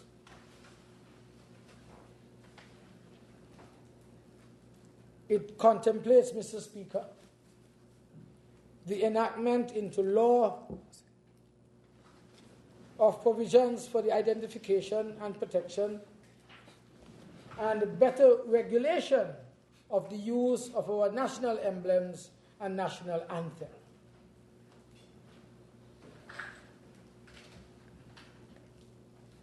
More specifically, Mr. Speaker, I specifically mention the national flag, the national coat of arms, and the national anthem, because really our national emblems are the flag and the coat of arms. And by giving legal recognition to these national standards, it provides an even greater form of legitimacy and protection for these emblems that, in a sense, we have almost taken for granted over the past 3 decades. I welcome the opportunity at this juncture as we enter into this season of the celebration of the 30th anniversary of our independence, in order to be able to spotlight, as it were, these symbols, because they speak exactly as to who we are as a proud people and as a progressive and proud federation. The history books are saturated with the tales of those nations that were spurred on to powerful and enduring feats of victory and patriotism in the face of overwhelming odds. These types of exploits were often not attributable to military might or even economic prowess, but instead to this thing that flares up on the inside of a people, a persistent flame that says, this is our country. We share a common destiny. That this people and this land and this heritage is worth fighting for. If we have to fight, Mr. Speaker. And there is an interesting story in the Old Testament, those of you who know what the Bible says, with the church, where a critical battle was being fought by the children of Israel against the Amalekites. The battle was raging in the valley below, whilst Moses, their leader, stood praying on a hill and held aloft his rod, his staff, Mr. Speaker, the banner of God's power. The problem is that when Moses' hands grew tired of holding the rod and began to fall, the Israelites, they weakened because they could not see the rod, and the enemy forces began to gain the upper hand over them. The banner of God's power was not seen. However, when Moses lifted his hands high with the rod, the Israelites gained the upper hand. The Israelites knew they were fighting under a common banner that represented the hand of God. Togetherness, strength, and power. And so they were inspired when they saw the rod. That was the emblem. Mr. Speaker, I could only pray that we would be similarly inspired when we think about St. Christopher and Nevis. Our nationalism cannot be founded on the depth of the coffers in the treasury. It cannot be shaped by the competence of our defense force, nor by any other influence we may wield within the international arena. I am speaking of a national identity. I speak of a national pride that goes far beyond the bars of a song and the drape of a flag. It is founded on common history and struggles.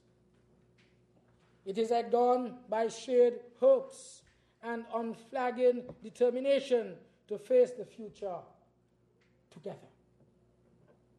And so, Mr. Speaker, it is not an exaggeration to say that we have really and truly journeyed far as a nation from the moment when the foot of the first Carib landed on these shores, past the discovery of Christopher Columbus, the mutual colonization by Britain and France, of course, the humiliation of slavery, the thrill eventually of emancipation, and the exhilaration of universal adult suffrage in 1952 or thereabout, and the achievement of independence.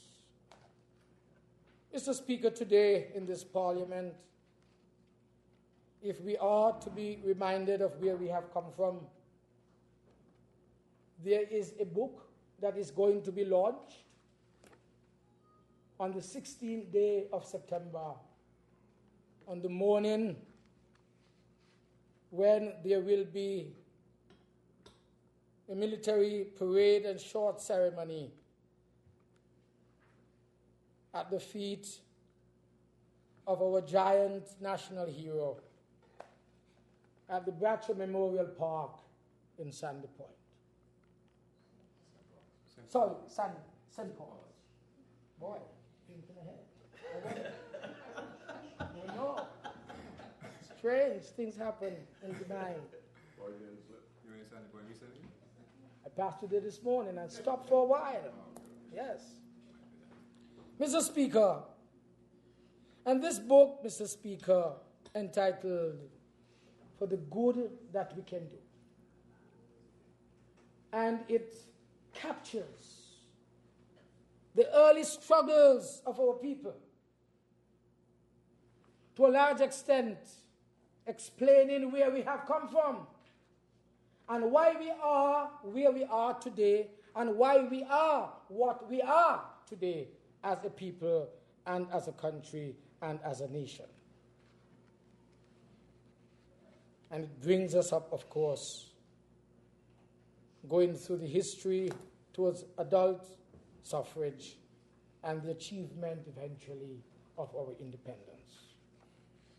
In the ensuing years since independence, Mr. Speaker, when we consider how we have suffered through devastating hurricanes and other natural disasters, the transformation from sugar to a more diversified economy, and the weathering of the global economic crisis, I believe that we can be justly proud that we have come this far by the hand of a providential God and in mutual recognition that none of us could have made it alone.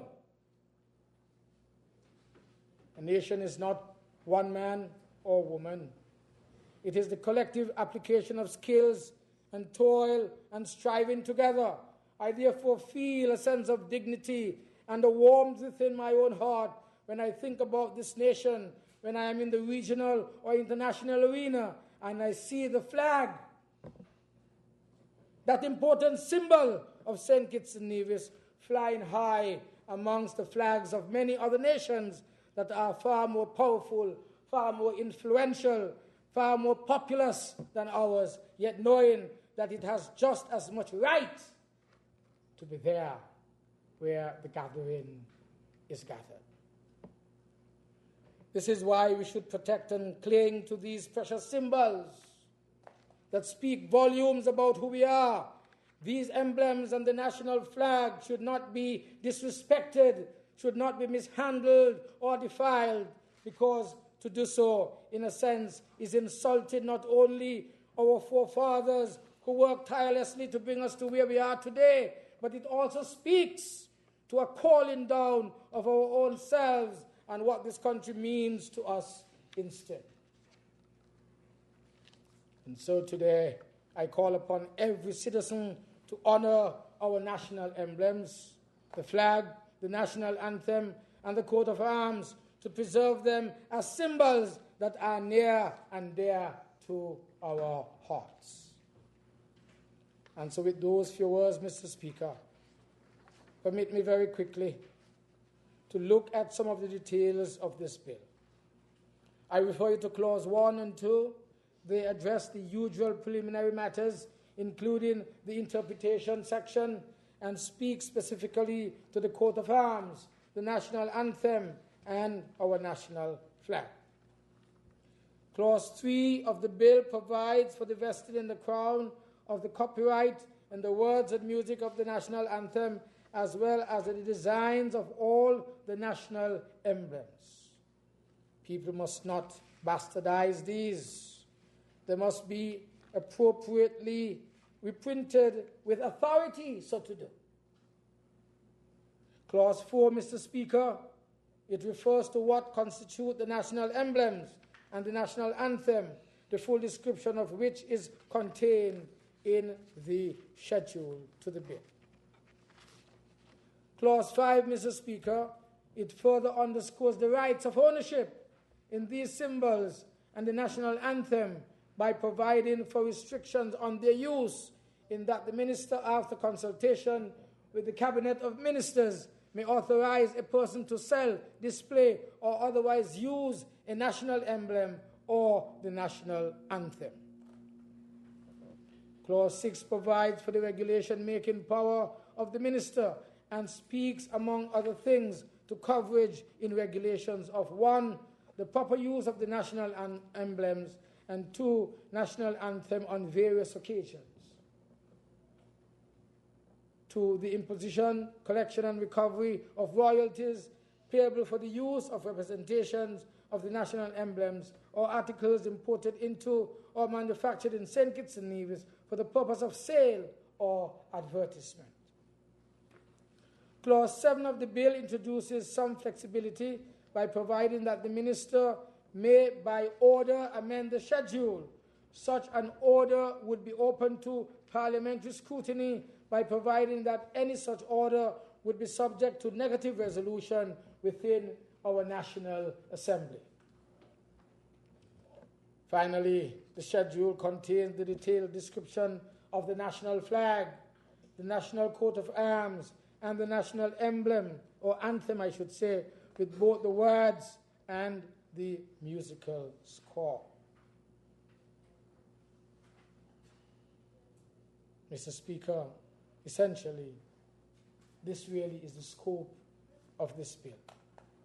This bill which has been brought before us today on a most auspicious occasion when we are in the throes of the celebration of the 30th anniversary of our independence.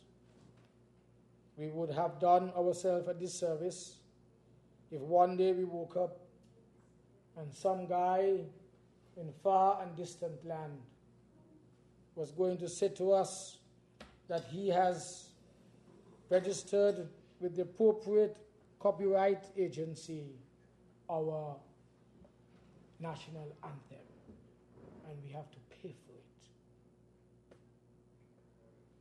But this bill today shall not happen. And those who therefore use our flag, use our coat of arms in a frivolous and disrespectful manner, we ask today in this Parliament that that practice cease immediately. And let us, in particular more than any other time, engender from deep within that burning flame of nationhood with pride and dignity as petitions and revisions. May it please you, Mr. Speaker. We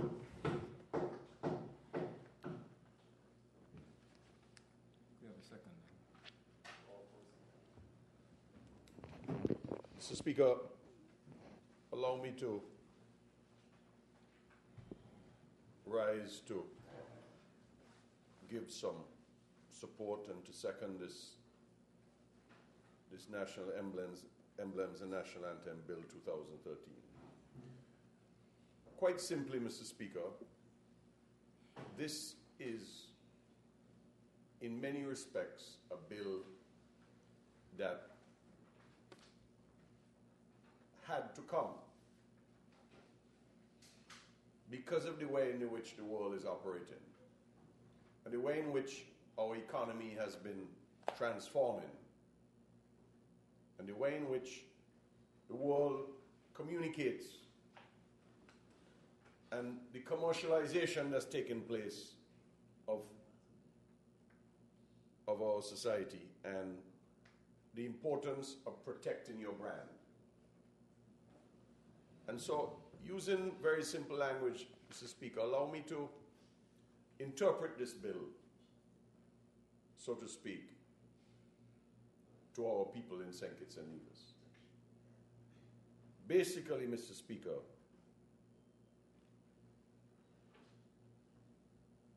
one can no longer just assume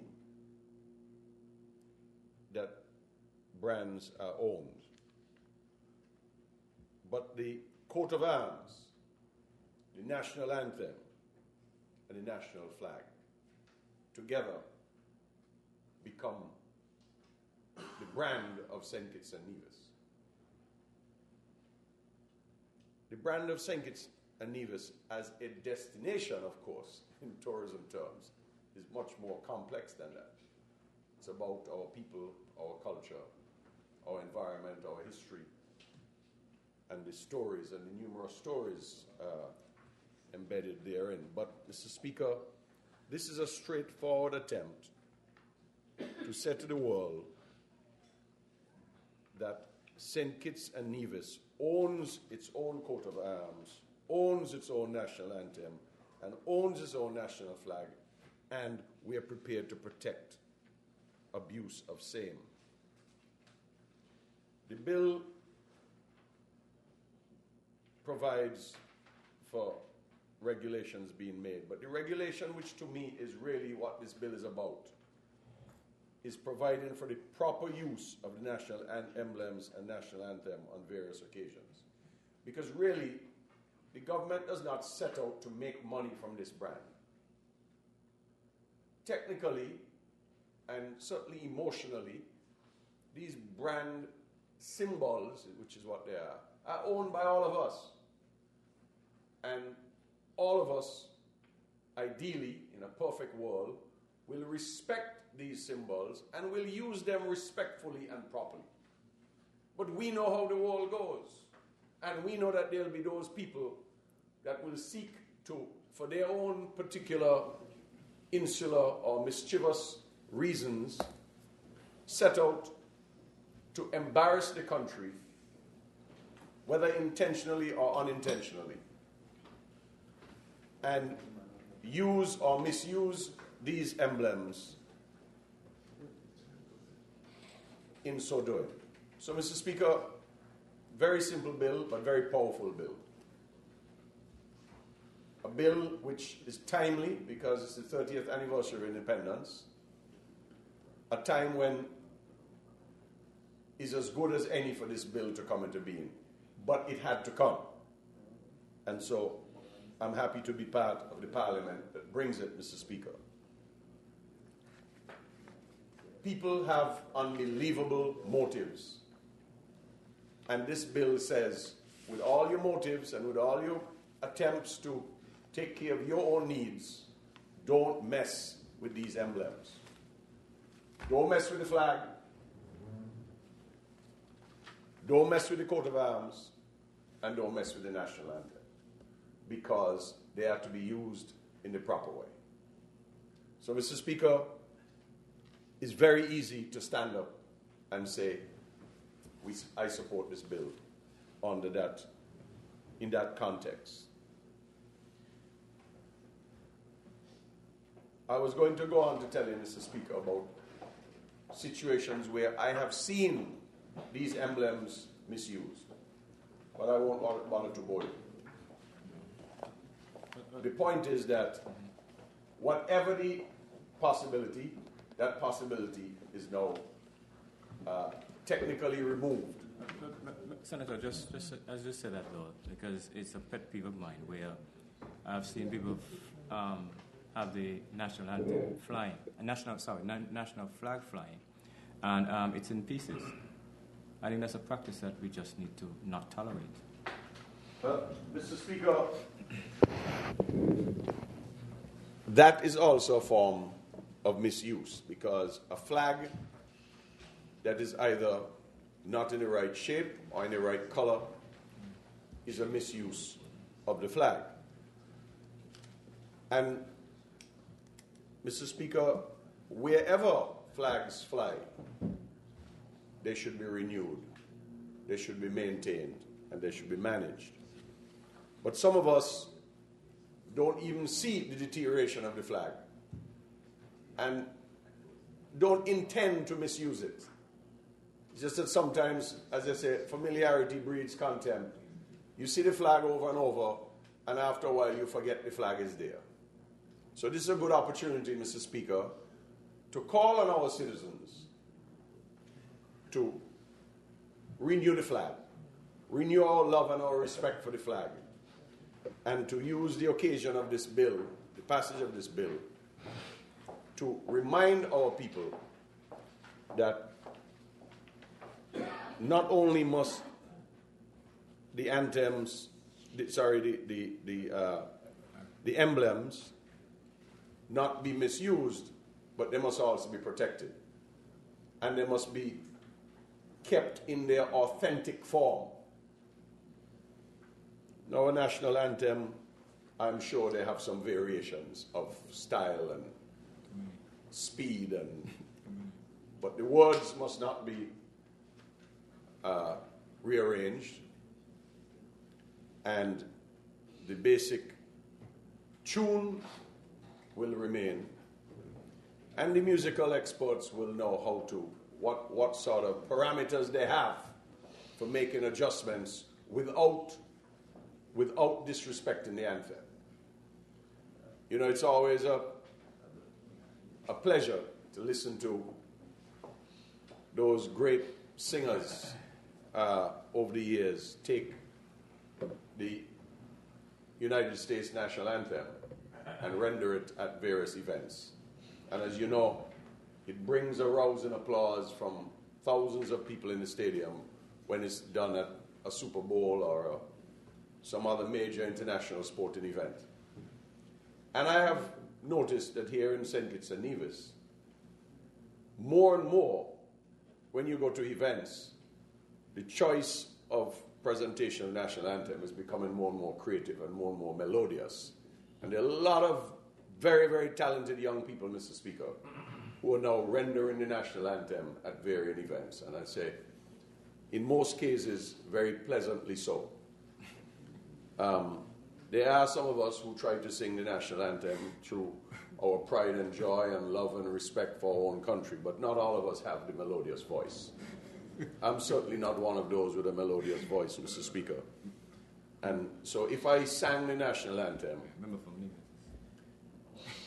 and did it with great passion and enthusiasm,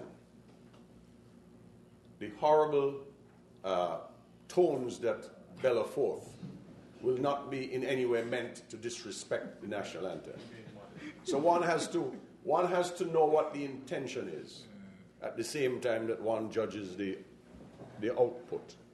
This bill is not to protect the national anthem from people like this particular individual, because I will always try to sing it to the best of my ability, as horrible as it may turn out.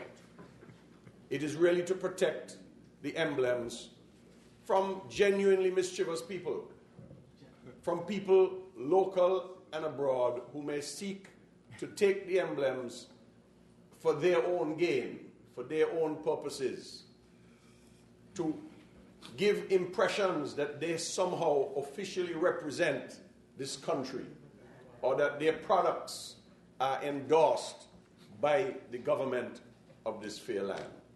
So, Mr. Speaker, for whatever use this bill is put, we welcome it because it provides a safety net, so to speak now, a legal safety net, that if the government has to move against some action which is resulted in abuse of our emblems, then the government now has the legal ammunition to do it. We may not have to use it very much, Mr. Speaker. I hope we don't have to use it at all. But it means, though, that we now have that legal foundation etched in the laws of our federation that protects the national emblems and national anthem to proper use. It is therefore, Mr. Speaker, a very important bill going forward into the future of this fair land. May it please you. Number 6. Mr. Speaker, I rise to make a very brief intervention of support for the bill, the National Assembly, the National Emblems and National Anthems Bill 2013. Mr. Speaker, the bill before the National Assembly seeks to provide for the identification, protection, and better regulation of our national emblems and of our national anthem. Mr. Speaker, in anticipation of our 30th year of independence, it is more than fitting that we have come today to identify our national emblems and anthem in the form of legislation.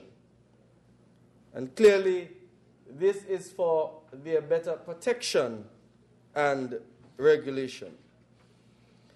But, Mr. Speaker, our national emblems and anthems have long been protected in relation to registration as a trademark under the Marks, Collective Marks and Trademarks Act, Cap 18.22. And, Mr. Speaker, a close examination of Section 4 of that legislation states that a mark shall not be registrable if it is identical to or if it contains an element that is a moral bearing, flag or other national emblem, a name or an abbreviation or initials of the name of or official sign or hallmark adopted by any state, intergovernmental organization, or organization created by an international convention unless authorized by the competent authority of that state or organization. The trademarks legislation addresses the matter from the perspective of the protection of our intellectual property rights. This bill approaches the matter from the perspective of bolstering the legislative framework for the protection of our national emblems and anthem.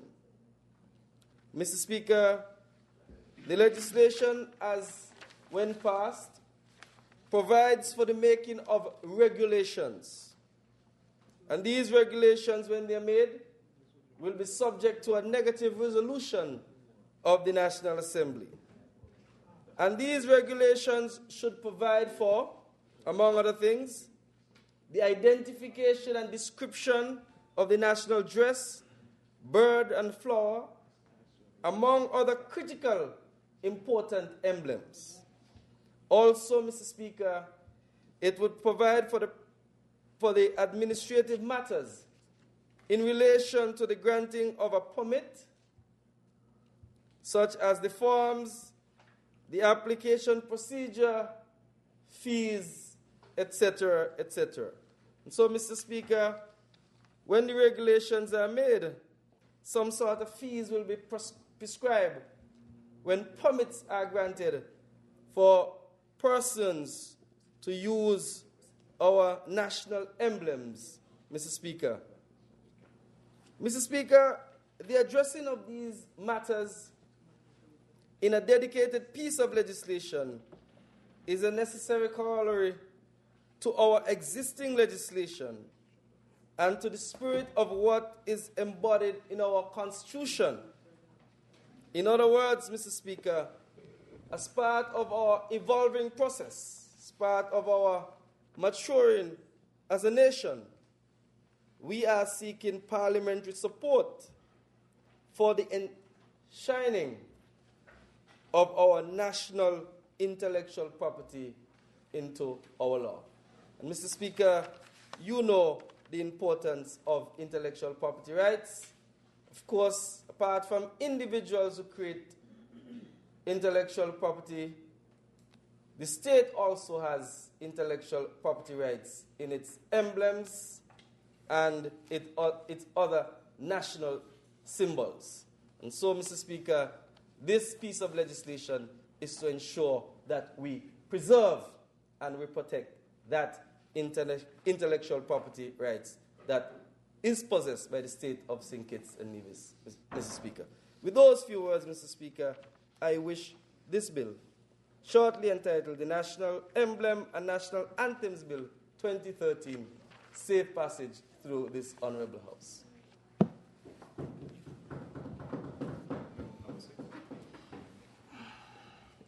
Mr. Speaker, I rise to bring to an end debate on the bill shortly entitled National Emblems and National Anthem Bill 2013, and to proceed in requesting the second reading of this bill.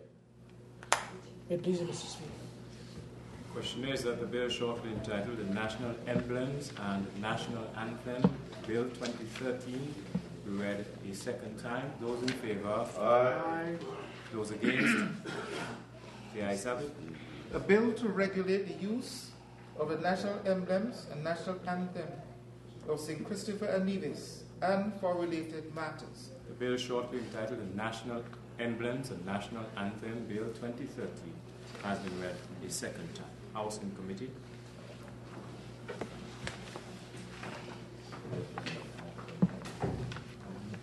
Norman. Clauses 2, 3, 4, 5, 6, and 7. Question is clauses 2, 3, 4, 5, 6, and 7 stand part of the bill. Those in favor? Aye. Those against? The ayes have it. The enacting clause. Question is the enacting clause stands part of the bill. Those in favor? Aye. Those against? The ayes have it. The title. Question is the title stands part of the bill. Those in favor? Aye. Those against? The ayes have it. The schedules. The question is the schedule stands part of the bill. Those in favor? Aye. Those against? The ayes have it. House resumes.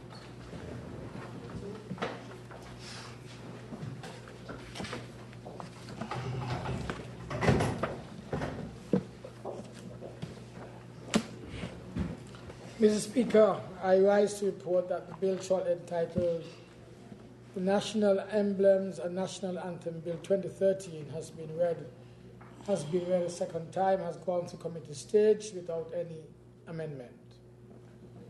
May I, while I'm on my feet, request the suspension of Standing Order Rule number 57 that would allow for 3 readings of this bill into this single sitting. May it please you, Mr. Speaker. Speaker, I second the motion. Question is that Standing Order number 57 be suspended. Those in favor? Aye. Those against? The ayes have it. Having sought and received support from this Honourable House for the suspension of Standing Order Rule number 57, I now humbly request that this bill, shortly entitled the National Emblems and National Anthem Bill 2013, be read a third time and passed. Speaker, I second the motion. Question is that the bill shortly entitled the National Emblems and National Anthem Bill 2013 be read a third time and passed. Those in favor? Aye. Those against? The ayes have it. A bill to regulate the use of the national emblems and national anthem of St. Christopher and Nevis and for related matters.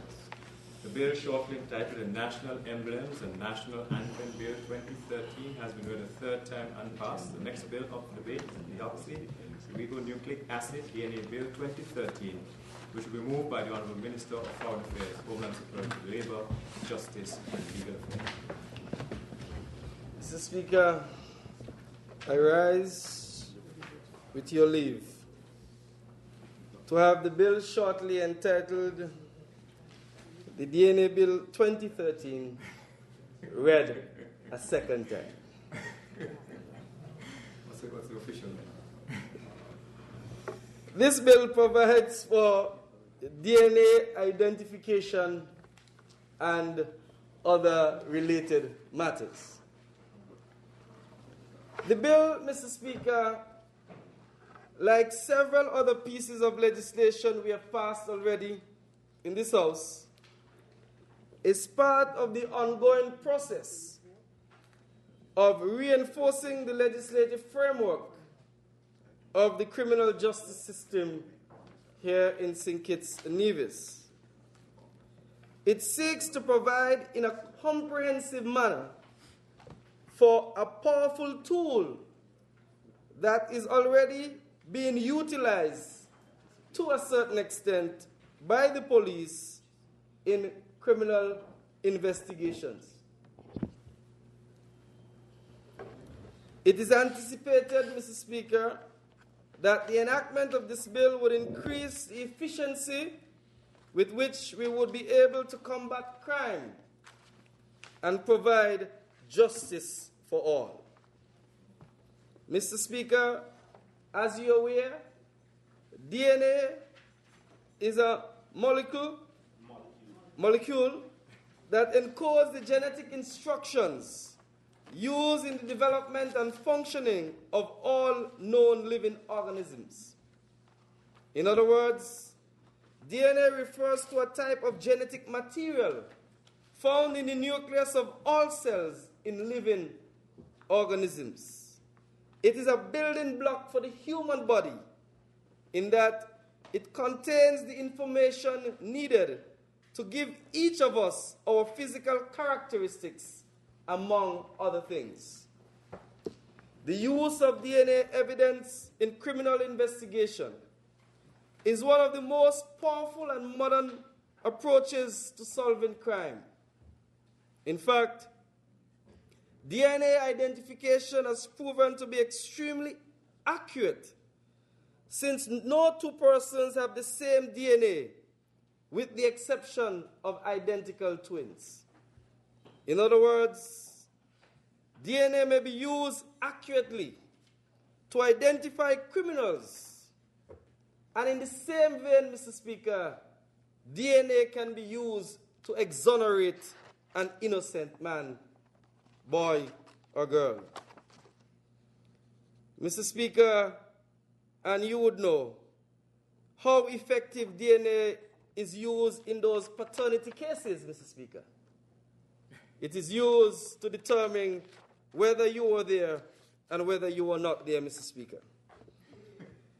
The DNA, well, at the critical moment, Mr. Speaker. At the critical moment. At the critical moment. You could have been there, Mr. Speaker, but not at that critical moment. Mr. Speaker, the DNA bill before the Parliament today is as a result of an extensive consultation process between the Ministry of Justice and Legal Affairs, the Kitts-Nevis Bar Association, the Royal St. Christopher and Nevis Police Force, the Bureau of Standards, and other stakeholders. We began the process of soliciting comments on the bill in about June of this year. This consultation process was critically important because of the highly technical nature of this piece of legislation, and also, Mr. Speaker, the issue of privacy rights is also under consideration. And generally speaking, Mr. Speaker, when those matters are considered, people become very sensitive. And so, Mr. Speaker, we wanted to ensure that we bring to the Parliament fair and balanced legislation that can get the necessary constitutional shelter that is required when legislation of this nature is being passed. Because legislation of this type is considered to be rather intrusive. And people, Mr. Speaker, often tend to react a particular way. But, Mr. Speaker, the rights that we have, they are qualified rights, and they are not absolute rights. And so, Mr. Speaker, we have the necessary power to pass this legislation in order to fight criminality in our society. And so, if you are not involved in anything, you have nothing to fear about this piece of legislation. So if your DNA is taken, for whatever reason, and you know you have not done anything wrong, you have not break the law, or you have not caused an infraction, well then, rest assured, the DNA will in fact exonerate you. So, Speaker, it works both ways. It either can be inculpatory or exculpatory, Mr. Speaker. It can either incriminate you, in similar languages, in simple language, it could be You know, some people would say, is either going to jail you or you're going to free you. Similar in huh? Okay, very well, Mr. Speaker. In other words, it can either put you away or, Mr. Speaker, it can free you. And so, Mr. Speaker, we have been very grateful to all those who participated in this consultative process. However, Mr. Speaker, I would want to express special gratitude to the Commissioner of Police and to the Permanent Secretary for the Anti-Crime Unit for all of the specific and detailed recommendations that were made by the Royal St. Christopher and Nevis Police Force in relation to the act or the bill that is before the Parliament. Mr. Speaker, I would want to say that the Ministry of Justice and Legal Affairs and the Attorney General's Chambers would have taken those recommendations on board. Mr. Speaker, I would want now, briefly, to turn to the most salient features of this piece of legislation. Most salient features, Mr. Speaker. And to say that clauses 1 and 2 of the bill provide for preliminary matters, such as the short title and the interpretation sections, or the interpretation of terms. Clause 2 of the bill speaks to the expression of what one considers to be an intimate sample. And Mr. Speaker, I'm sure you are familiar with the words intimate and non-intimate, Mr. Speaker. But, Mr. Speaker, a man of your sagacity, a man of your wisdom, Mr. Speaker, you know how one would define intimate. But for the benefit of the general public, intimate sample means a sample of blood, urine, semen, tissue fluids obtained by the breaking of the skin, pubic hair, a dental impression, a swab taken from a person's genitalias, or a swab taken from any bodily part other than the mouth.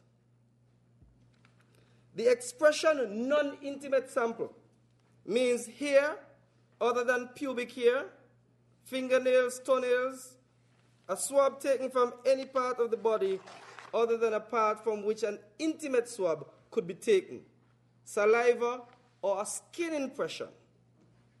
Another definition which is of some interest, Mr. Speaker, is the term qualified person. A qualified person means a registered medical practitioner, a registered nurse, or a midwife, a dentist, a dental assistant, auxiliary who is supervised by a dentist. Mr. Speaker, in Clause 3, the bill goes on to provide how it applies to investigation and the prosecution of offenses committed before, on, or after this legislation is enacted. Speaker, that's very important, so that some persons who would have thought that this bill is going to come into effect now, and they might have committed an offense before the passing of the bill. The provisions of the bill in terms of its application would allow DNA evidence to be used in order to solve that crime. And so you can't go to court to complain and say that the bill wasn't in existence at the time, and so that evidence can't be introduced in court.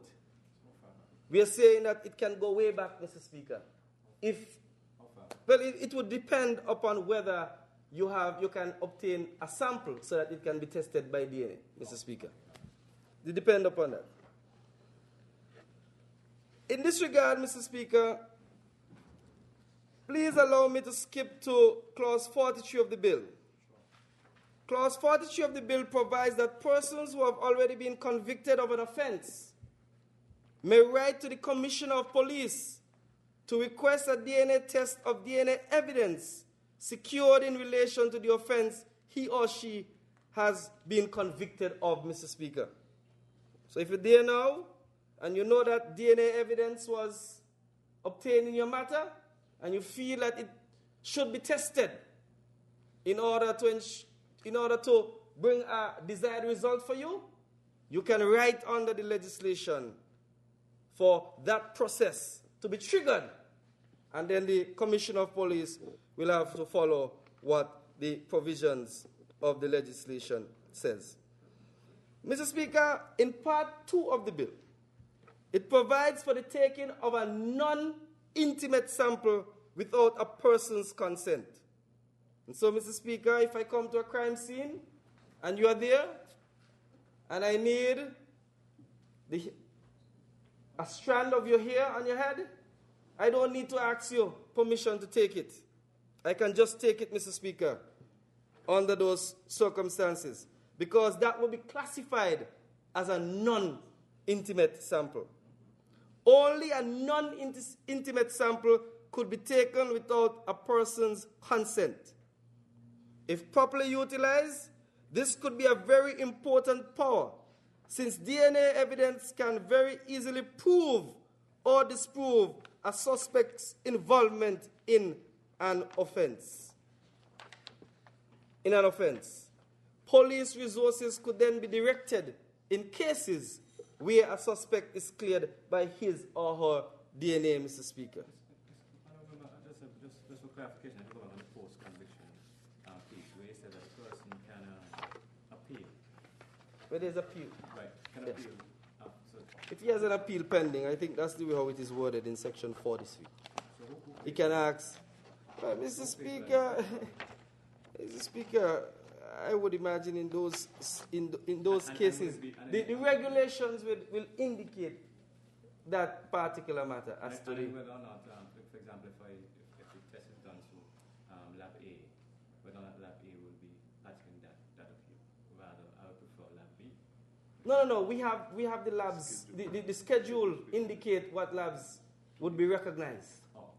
So one would have to avail themselves of the services of those labs. Okay, thank you. Well, Part 3 of the bill provides for the process of obtaining a non-intimate sample from a suspect. Under Clause 5, either a police officer or a qualified person may take a non-intimate sample. If a suspect absolutely refuses to allow the taking of the sample, that sample may still be taken pursuant to Clause 4. The person taking the sample would also be protected from suit under Clause 38, once he or she uses only reasonable force. In most cases, this would mean no more than securing of a few fallen hairs or securing a drinking glass used by the suspect. Subclauses 3 and 4 of 5 provides for an application for a court order to obtain a non-intimate sample in extreme cases of refusal. This provision is necessary notwithstanding the power given to the police under Clause 4, since it takes into account the rights of all the parties.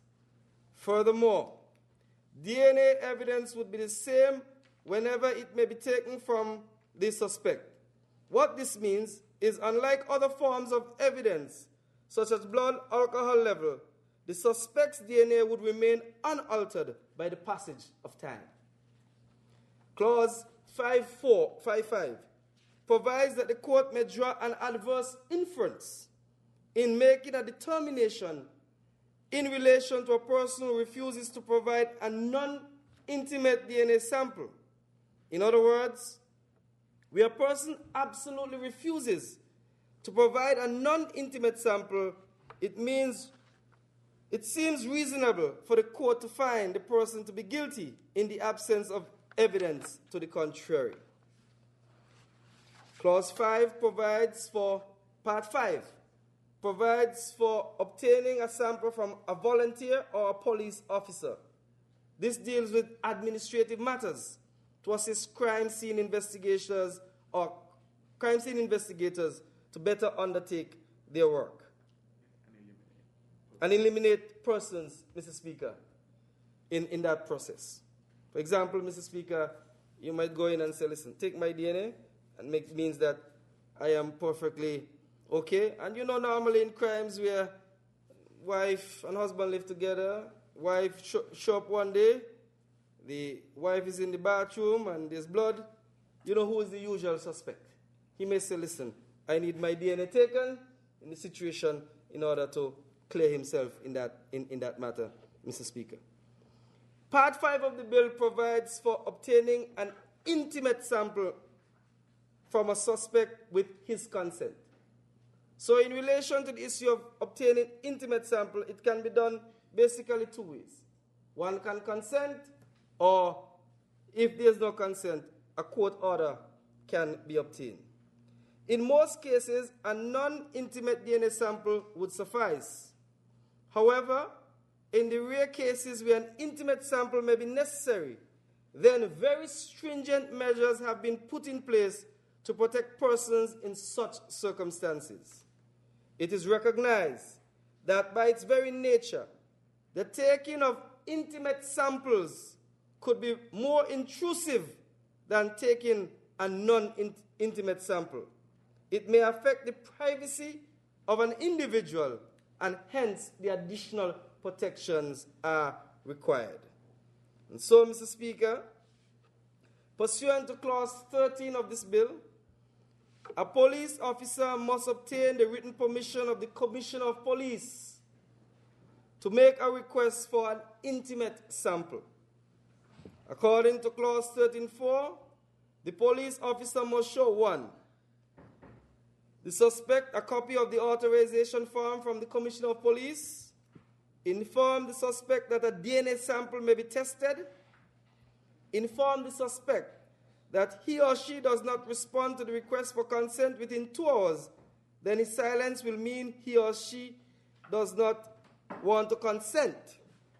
Inform the suspect that he or she could withdraw his or her consent for an intimate sample to be taken. Inform the suspect of his or her rights to consult an attorney or other representative before consenting, and inform the suspect that he or she may waive his or her right to an attorney. The police officer must duly record all these activities. The consent or withdrawal of consent to give an intimate sample must be done in writing in accordance with the clauses 14 and 15.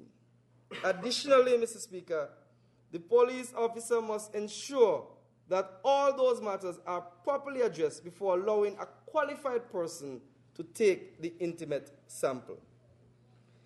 Mr. Speaker, Part 6 of the bill makes provision for the obtaining an intimate sample order from the court.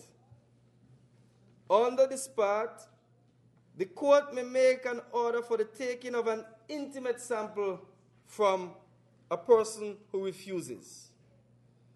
You will recall that under Clause 5 of the bill, the court may also grant an order for a non-intimate sample to be taken. And so, if the person refuses, the police officer making an application for an order for an intimate sample must satisfy the court of 3 things.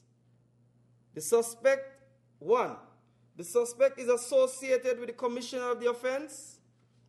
2, the intimate DNA sample is likely to confirm or disprove the suspect's involvement in the crime. And 3, the taking of an intimate DNA sample is justified in all the circumstances of the case. Part 6.7 of the bill provides that a qualified person may take an intimate sample or non-intimate sample from a person who is in prison or from a person who is detained for psychiatric purposes. The taking of such a sample would be in accordance with the provisions of the bill and pursuant to the request by the police in accordance with this bill. Part 8 of the bill provides for the procedure of taking intimate and non-intimate sample and provides that only qualified persons may take an intimate sample. Mr. Speaker, as already been indicated, under normal circumstances, there's not usually a need for an intimate DNA sample. But in the rare case, Mr. Speaker, the law provides for the order of the court, and we have ensured that the necessary safeguards are built in order to protect people's rights and people's privacy.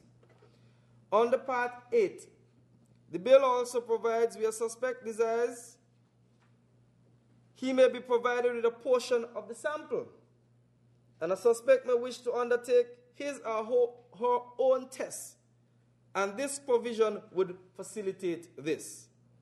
The provision is also made for the protection of a suspect's privacy and dignity whilst taking an intimate sample. In other words, Mr. Speaker, the test would not be done in the presence of unnecessary persons or any person of a different gender, or it would not involve the removal of any more clothing than is absolutely necessary in order to take the DNA intimate sample. Robust safeguards, Mr. Speaker, that we have built in this legislation in order to ensure that we protect the rights and the privacy of persons who may become affected by the implementation of this piece of legislation. Part 9 of the bill provides for the procedure after a DNA sample has been collected. This part mainly provides for administrative matters, such as the storage of DNA samples, preparation of forensic reports, and the destruction of DNA samples.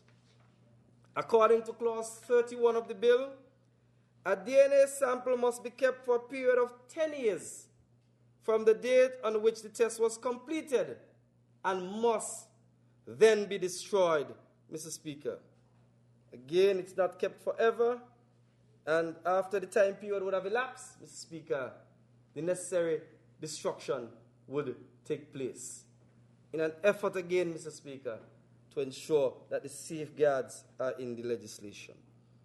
Part 10 of the bill empowers the minister to approve various labs as forensic DNA labs.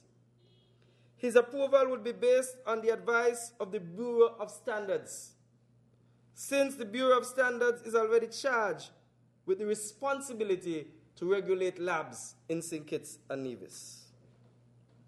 Part 11 of the bill, which is of some interest, provides for the establishment of a forensic DNA data bank and provides for the appointment of a custodian.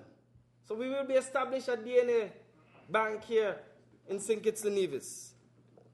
And it will have a custodian who would be responsible for the maintenance of the DNA bank, conducting searches against the DNA bank, and ensuring that the DNA bank is securely stored and remains confidential at all times, Mr. Speaker. And Mr. Speaker, of course, in any legislation, we always provide for the power of the minister to make the necessary regulations for the purpose of giving effect to this piece of act. And so, Mr. Speaker, in a nutshell, those are the provisions of the bill that is before the Parliament today. The enactment of this legislation represents another step in our effort to modernize as well as to introduce effective reforms in our criminal justice system. The Ministry of Justice and Legal Affairs remains committed and the Attorney General's chambers, Mr. Speaker, how could I forget that? Committed to ensuring that the rule of law and the preservation of the tenets of natural justice are given full expression within the Federation. We therefore believe that the passage of this bill is an essential step in that direction, Mr. Speaker. Mr. Speaker, we have again come to the Parliament to improve on our existing legislative framework, give the police an additional tool in their arsenal, in their fight against crime in this country, Mr. Speaker. And we believe that once the provisions of this bill are used effectively, this will prove or continue to prove to be an effective weapon in dealing with criminal activity, in dealing with the issue of either incriminating people or exonerating people. Mr. Speaker, you would be aware of a number of cases in our criminal courts where DNA evidence have proven to be very critical, Mr. Speaker, in ensuring that convictions are obtained in a particular matter. What we are trying to do in St. Kitts-Nevis is to build a potent criminal justice system, one that will ensure that once the crime is committed, we will be able to solve the crime, Mr. Speaker. One would want to ensure that once it is detected, we are able to prosecute it effectively, Mr. Speaker. Once we have the necessary tools available in our criminal justice system. With those few words, Mr. Speaker, I would expect that one would get the necessary support in this Parliament on this, our DNA Bill 2013. May it please you, Mr. Speaker.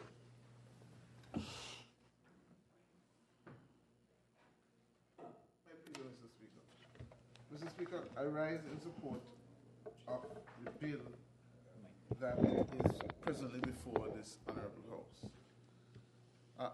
Mr. Speaker, at the expense or at the risk of sounding repetitive, Mr. Speaker, I think it is important that there are some aspects of this piece of legislation that I should go through for the benefit not only of the members of the House, but also the members of the general public, Mr. Speaker.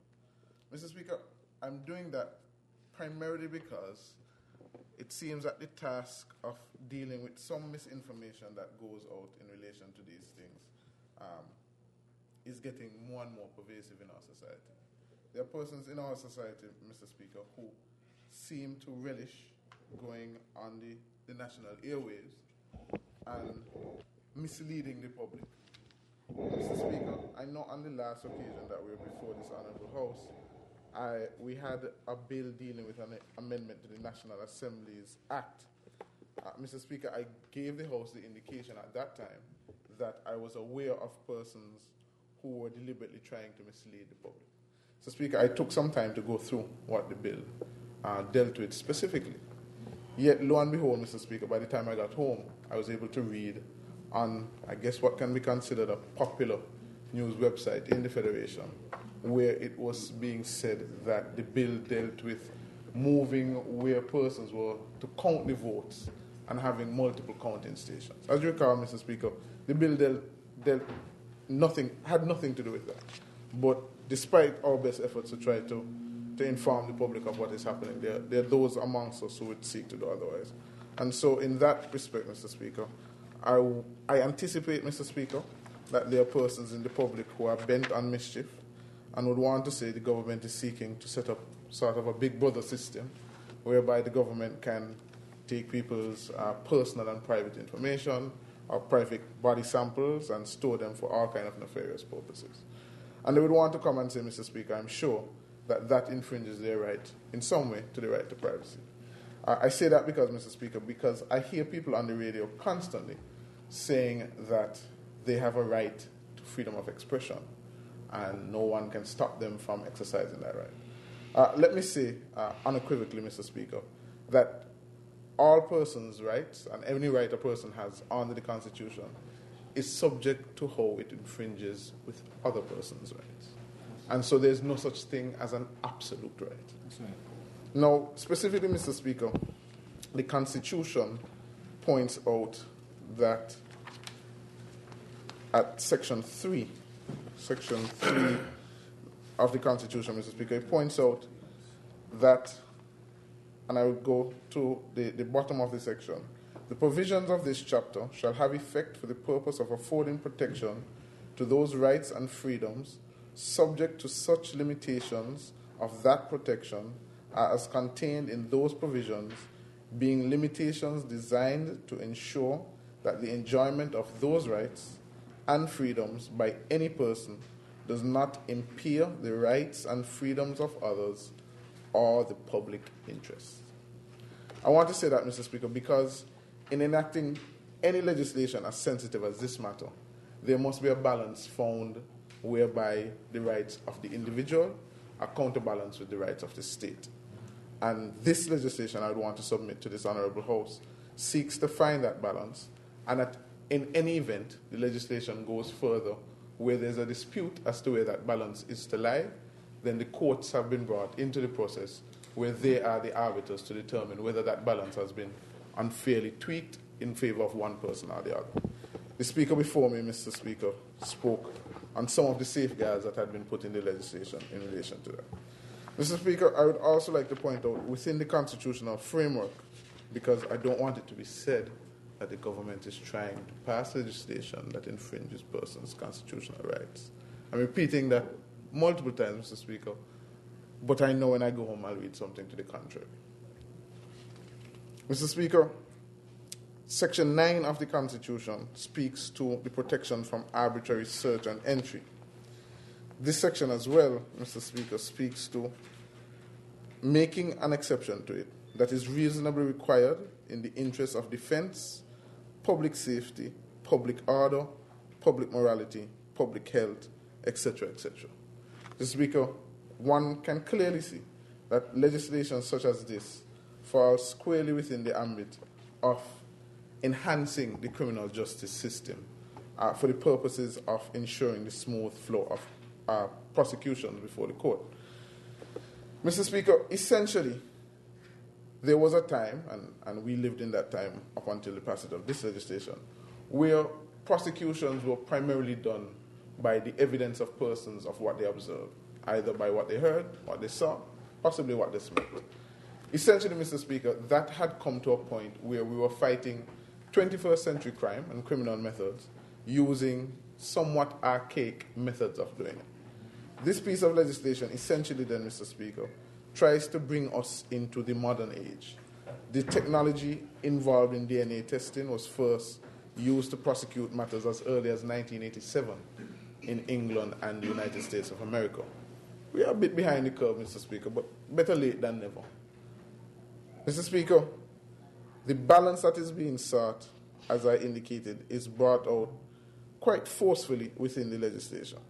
I think it's important at this point, Mr. Speaker, to point out that the bill makes a distinction between intimate and non-intimate samples. The honourable member who spoke before me spoke to some experience you may have in the distinction of the two. I won't get into that myself, Mr. Speaker. Speaker is a man of the world. I won't get into that myself, Mr. Speaker.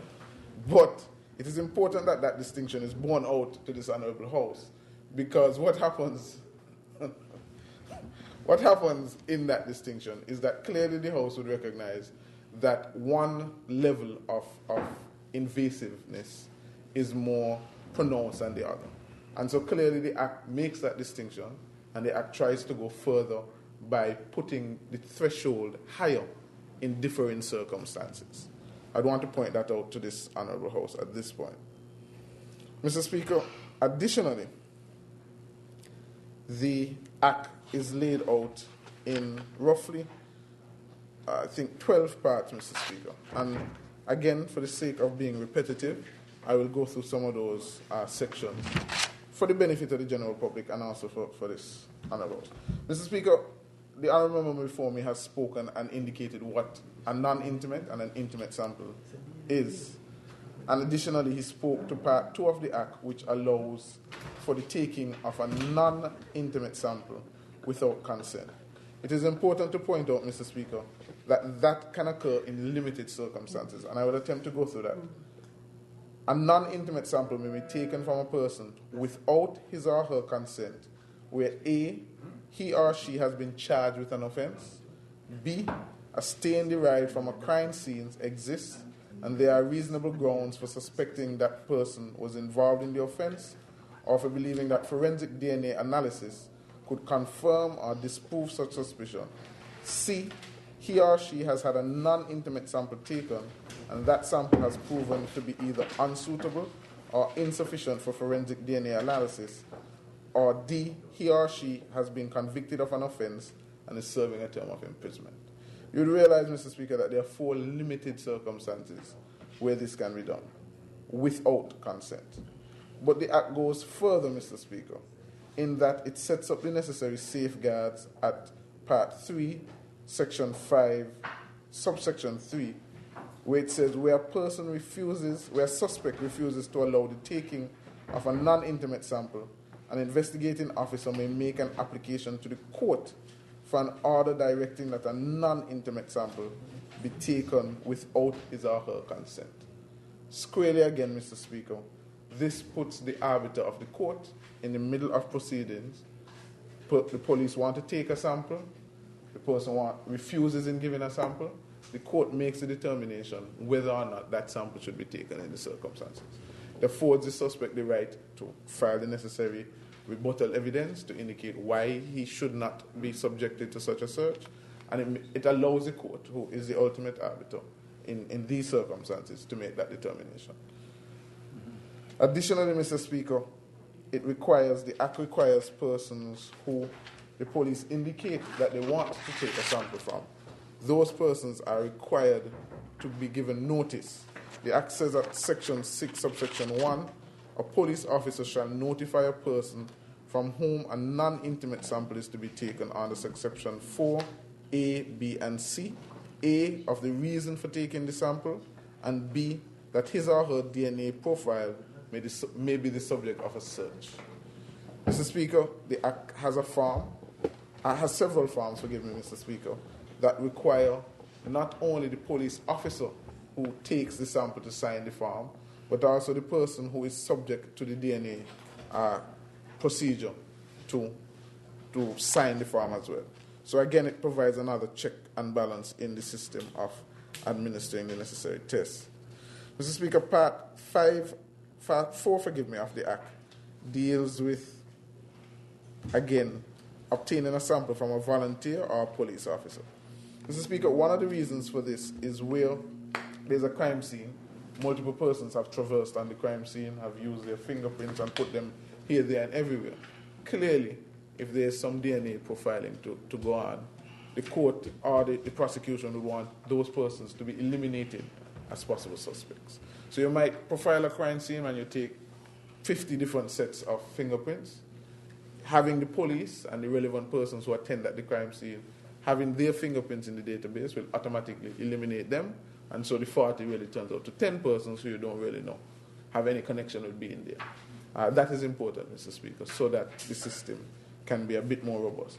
Mr. Speaker, none of these concepts that I'm speaking about should be unfamiliar to anyone who watches those shows, the multiple shows on TV, CSI, NCIS, about 10 of them, I believe, that what is now called the CSI phenomenon, where my honorable friend is saying Maury Povich, and I don't know what he speaks of. I'll just repeat that for what it's worth. But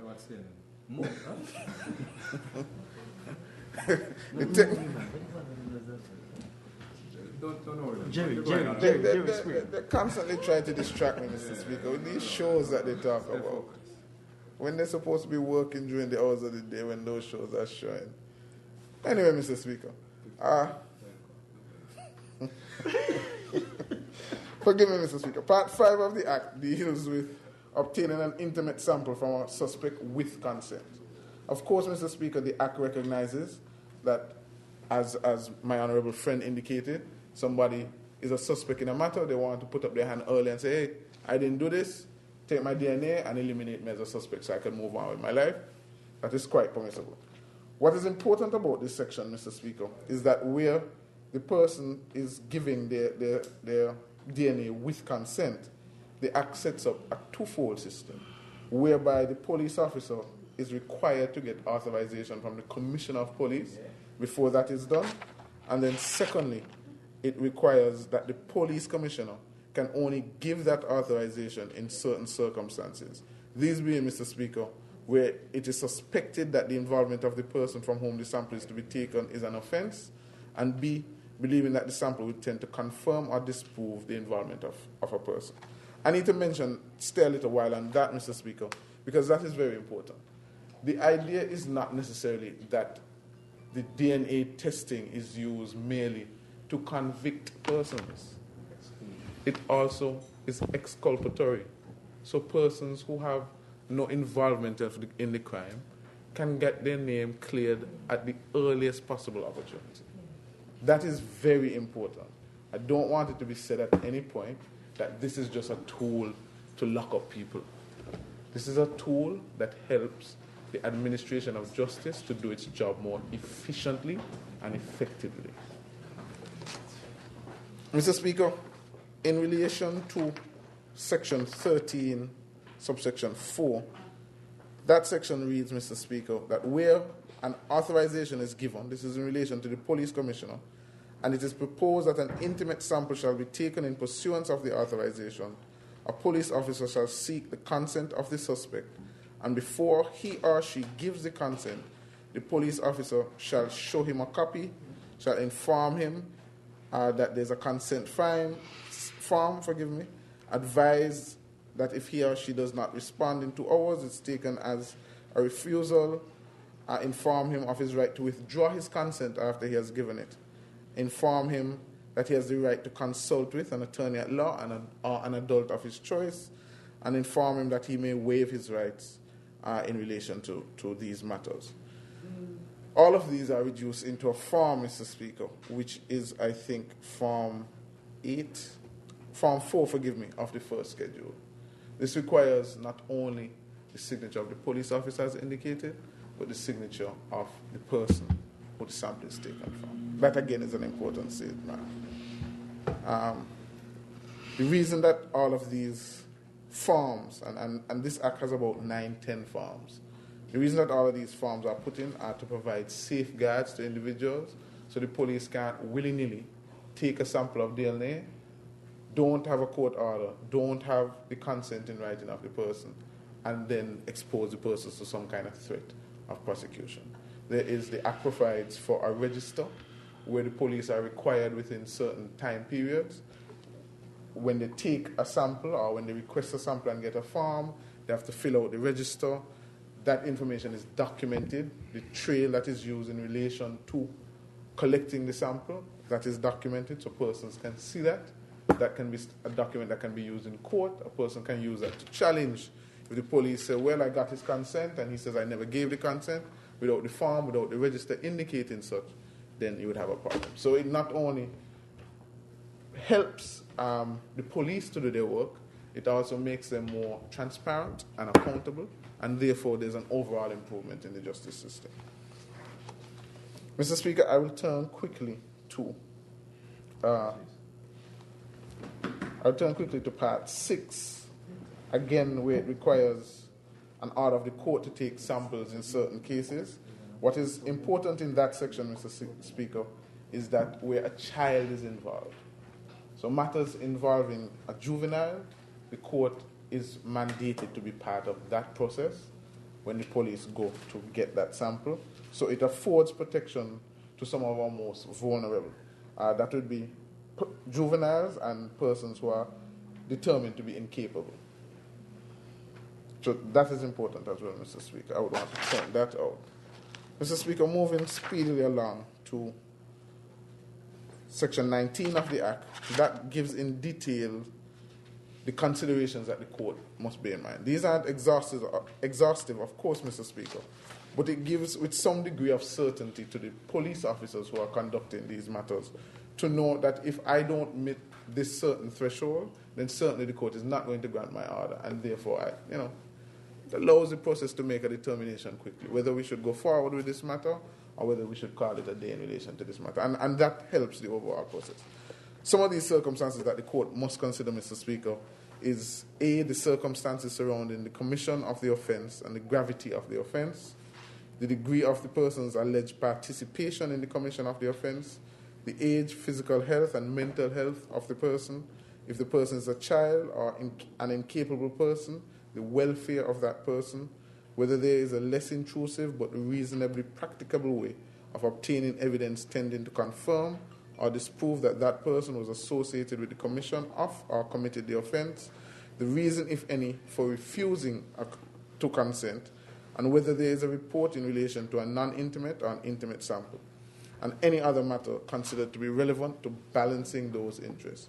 I've used this word balancing quite a bit in this presentation, Mr. Speaker, but it only underscores the importance that is placed on the rights of the citizen and when those rights may be reasonably infringed. Mr. Speaker, with those, I don't want to necessarily say few words, but those limited amount of words, I don't think there's anything further I can usefully add in relation to this bill before this Honourable House, and I will request safe passage of this bill before the Honourable House. May it please you, Mr. Speaker. Mr. Speaker, I am tempted to make a few remarks. At the risk of sounding like a science teacher, my voice is very bad. I want to make maybe 5 minutes of comments. This is the DNA bill, and the pronunciation is the deoxyribonucleic acid. Right?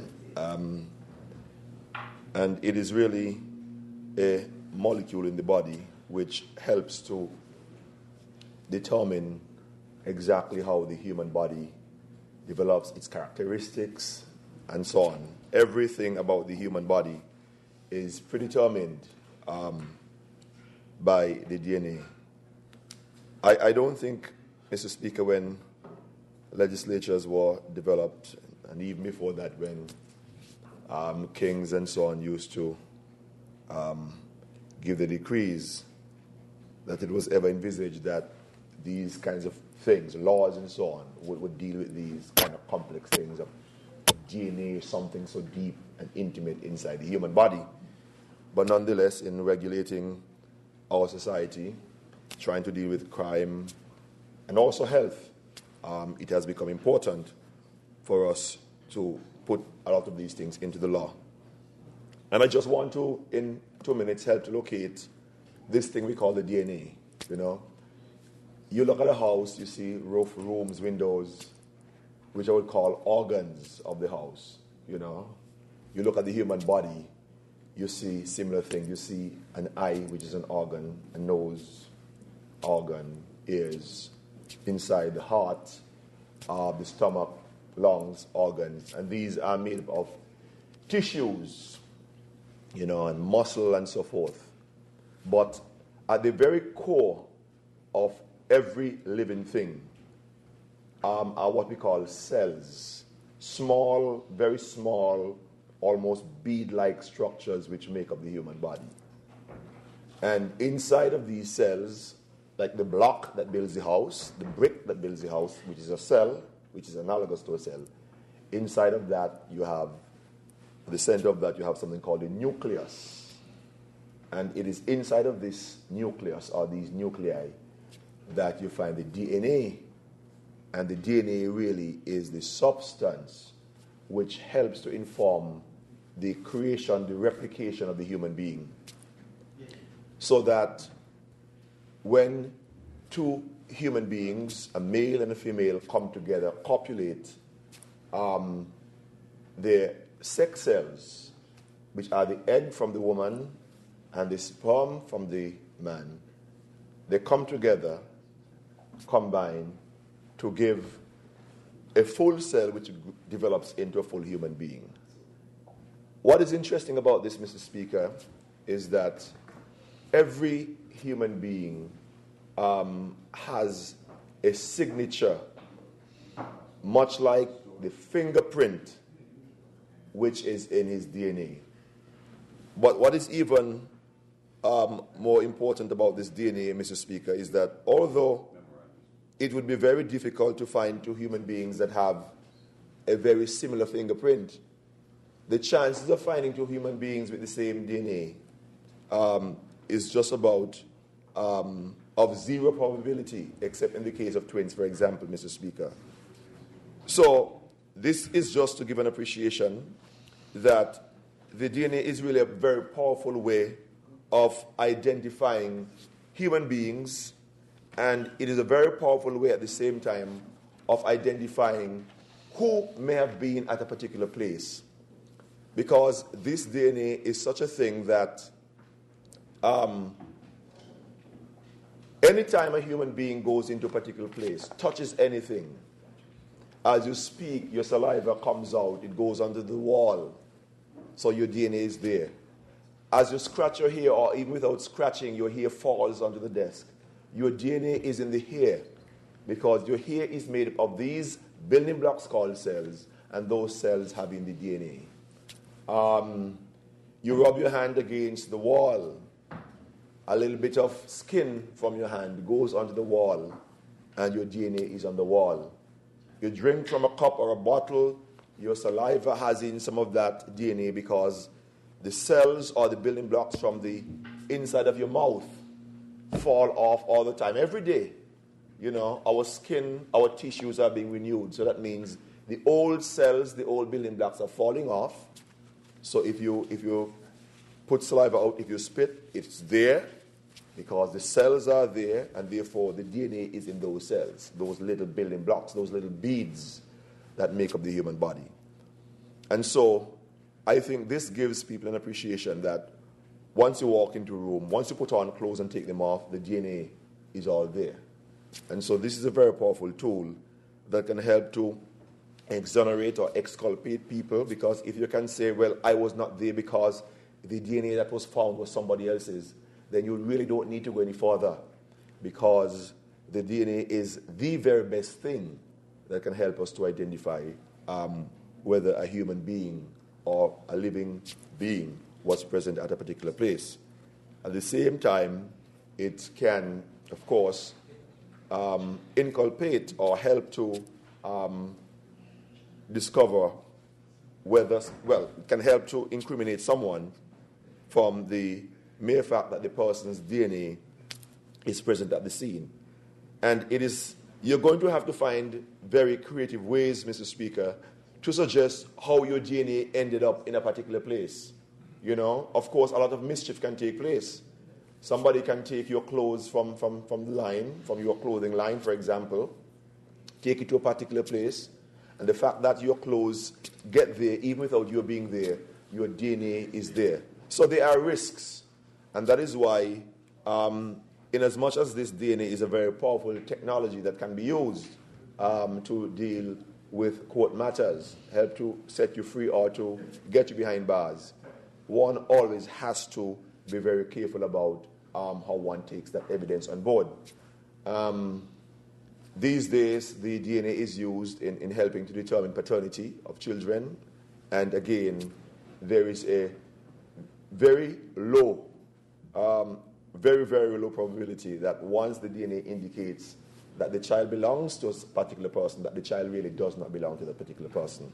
And so I believe, Mr. Speaker, these are important times. These are, of course, interesting times when our laws, the very laws that govern our society, get into and support the very detailed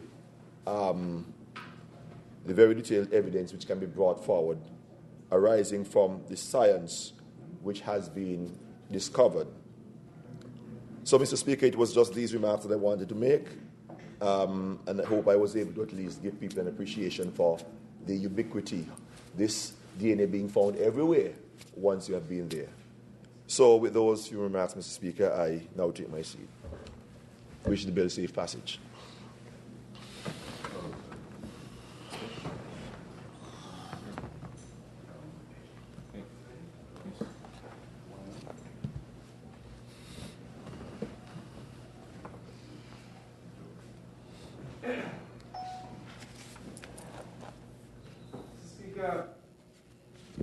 I would want to wind up the debate on this, our DNA Bill 2013, and to thank the honorable members of this House for their unequivocal support of this very important piece of legislation.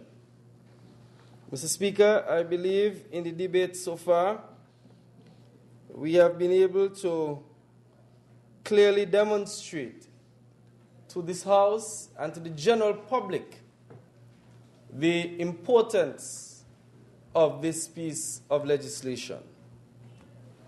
Mr. Speaker, I believe you would have seen a number of documentaries on television over your lifetime as to how DNA has been used in the criminal justice systems of different countries, either to exonerate or to incriminate persons.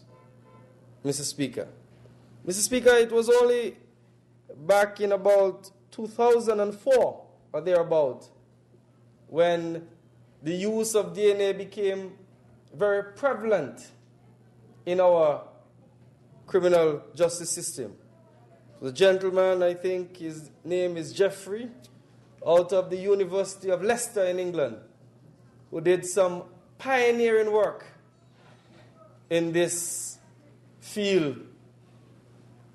And as a result of his work, Mr. Speaker, we have come this far today, where it is now regular and it is the order of the day that when one seeks to investigate and prosecute and deal with the detection of crime, one would want to ensure that one have some DNA evidence available in order to connect the particular individual to the crime, or also use DNA, as we have tried to stress in this debate, to exonerate and to eliminate persons who would be possible suspects in a particular crime. Mr. Speaker, I'm sure you have heard about the Grim Sleeper in the United States. It was not, this was a man who would have eluded investigators for about 2 decades. And it was as a result of DNA evidence, as a result of a DNA bank that they had in the state, that they were able to be tipped off. You see, his son got convicted of a crime. And when his son's DNA was placed in the data bank, the police were able to have a match to one of the crime scenes. They got a lead, Mr. Speaker, in other words. And they were able, Mr. Speaker, to bring the father in. And he was eventually convicted of a number or multiple murders that were said to have been committed by him. Mr. Speaker, what we are trying to do by this piece of legislation is to introduce science into the solving of crime. I believe the learned Attorney General in his presentation and the Honorable Senator in his presentation alluded to this fact that crime is now a very sophisticated thing. And so the criminals, they have gotten sophisticated, and as such, we will have to use sophisticated means of solving crime. And as we always say, people will cry and they will say that, oh, there are privacy issues, there are confidentiality issues. But we must always say, there is no confidentiality in criminality. And so, if you engage in the action, we will ensure that we use what is available in order to ensure that you are brought to justice for your acts of commission. Mr. Speaker, I believe it was the learned Attorney General in his presentation stressed the issue of obtaining DNA illegally. In a sense, he clearly pointed out that the legislation lays down the framework within which one has to obtain the intimate and non-intimate sample. And if those guidelines are not followed, well then one would deem that the sample that has been obtained is in fact an illegal sample. And effectively, that evidence will be inadmissible in a court of law. And so we expect the law enforcement agencies who are charged with the responsibility of implementing this piece of legislation, they will carry out the work in accordance with how the legislation is structured, so that when time comes for the prosecution of the matter, the evidence can in fact be adduced in the trial. That is critical, important, that the legal framework is in fact followed. Mr. Speaker, the Attorney General was at pains in his presentation to point out to the general public the issue of the constitutionality of this piece of legislation. It is clear that whenever we come to this Parliament and issues of privacy rights, legislation at a first glance you may consider to be rather intrusive, we normally come and we clearly indicate to the general public that this legislation fits squarely within the constitutional construct that we have in St. Kitts-Nevis. What we have are qualified rights. And so, Mr. Speaker, as the Constitution says clearly, if it is a measure that is required in a democratic society, one would consider it to be one that passed the requisite litmus test. And Mr. Speaker, if you ask yourself the question, legislation dealing with the fighting of crime, is it not something that one would need in a democratic society? Of course. And so, Mr. Speaker, I would want again to emphasize to the general public that this piece of legislation can ensure that it has the necessary constitutional shelter that is required in order for it to be constitutional in St. Kitts and Nevis.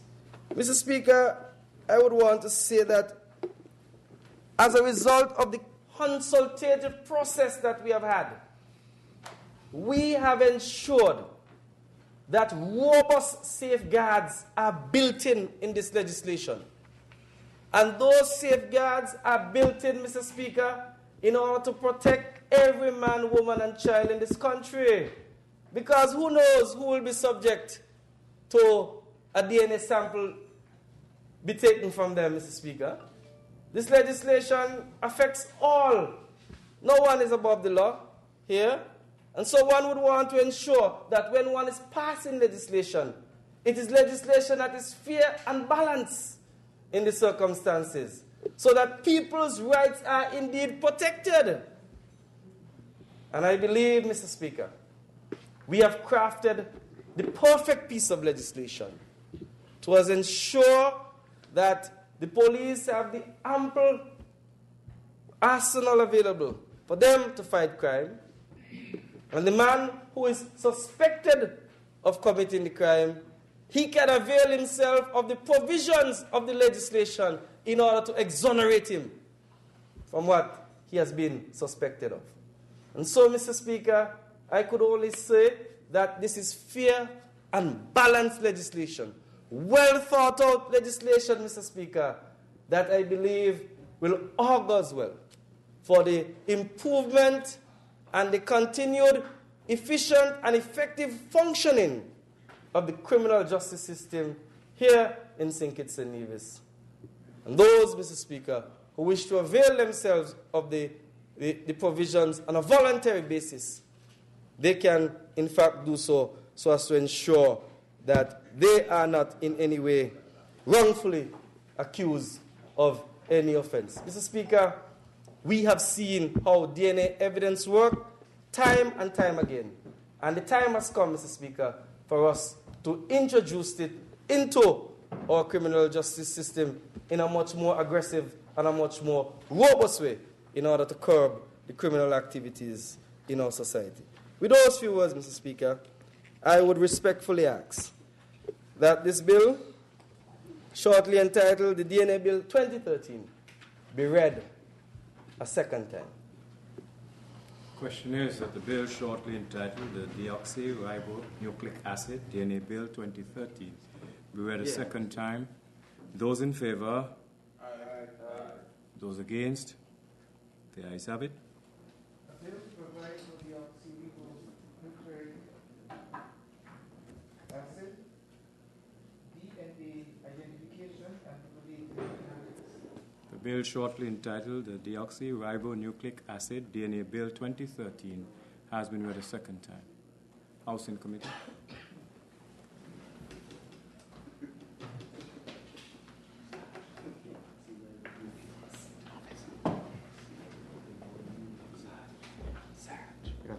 Here's your syllables comment.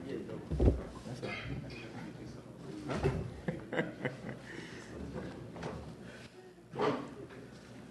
No, many.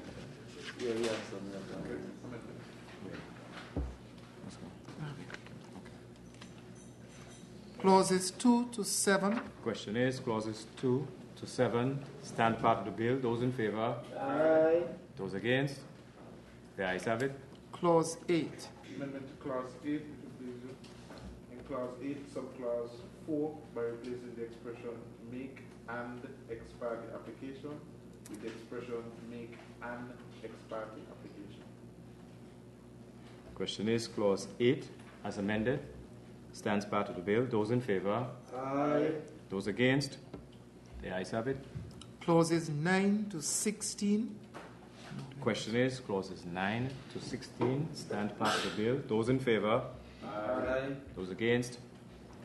The ayes have it. Clause 17. May it please you, an amendment to Clause 17 by replacing the expression the person may with the expression the person other than an attorney at law may. Question is clause 17 as amended stands part of the bill. Those in favor? Aye. Those against? The ayes have it. Clauses 18 to 25. No. Question is clauses 18 to 25 stand part of the bill. Those in favor? Aye. Those against? The ayes have it. Clause 26. Clause 26, an amendment thereto, if it please you, to paragraph 26, subparagraph 2, subsection C, subsection 1, by replacing the expression stamp with the expression sample. Question is clause 26 as amended stands part of the bill. Those in favor? Aye. Those against? The ayes have it. Clauses 27 to 42. Question is clauses 27 to 42 stands part of the bill. Those in favor? Aye. Those against? The ayes have it. Clause 43. An amendment to Clause 43 by replacing the expression Commission of Police with the expression Commissioner of Police. Question is clause 43 as amended stands part of the bill. Those in favor? Aye. Those against? The ayes have it. Clauses 44 to 46. Amendment. Question is clauses 44 to 46 stand part of the bill. Those in favor? Aye. Those against? The ayes have it. The schedule. From 5 of the schedule, The first schedule. The first schedule. of the first schedule, forgive me, by inserting the expression an intimate sample is before paragraphs A through F. Question is the schedule as amended stands part of the bill. Those in favour? Aye. Those against? The ayes have it. The enacting clause. Question is, the enacting clause stands part of the bill. Those in favour? Aye. Those against?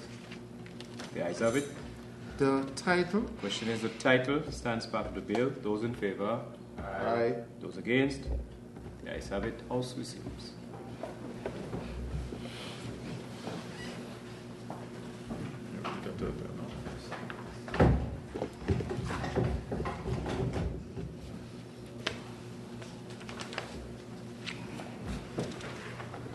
Mr. Speaker, I rise to report that we have emerged from the committee stage with some minor amendments to the bill.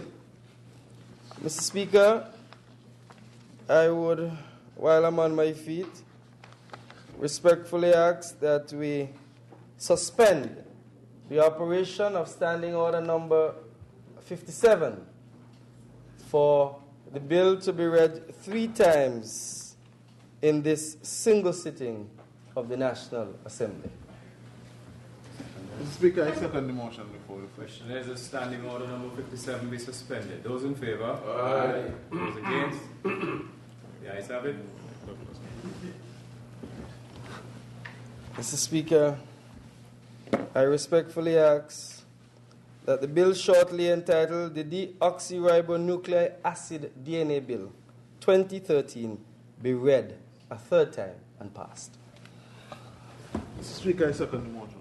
Question is, that the bill shortly entitled the Deoxyribonucleic Acid DNA Bill 2013 be read a 3rd time and passed. Those in favour? Aye.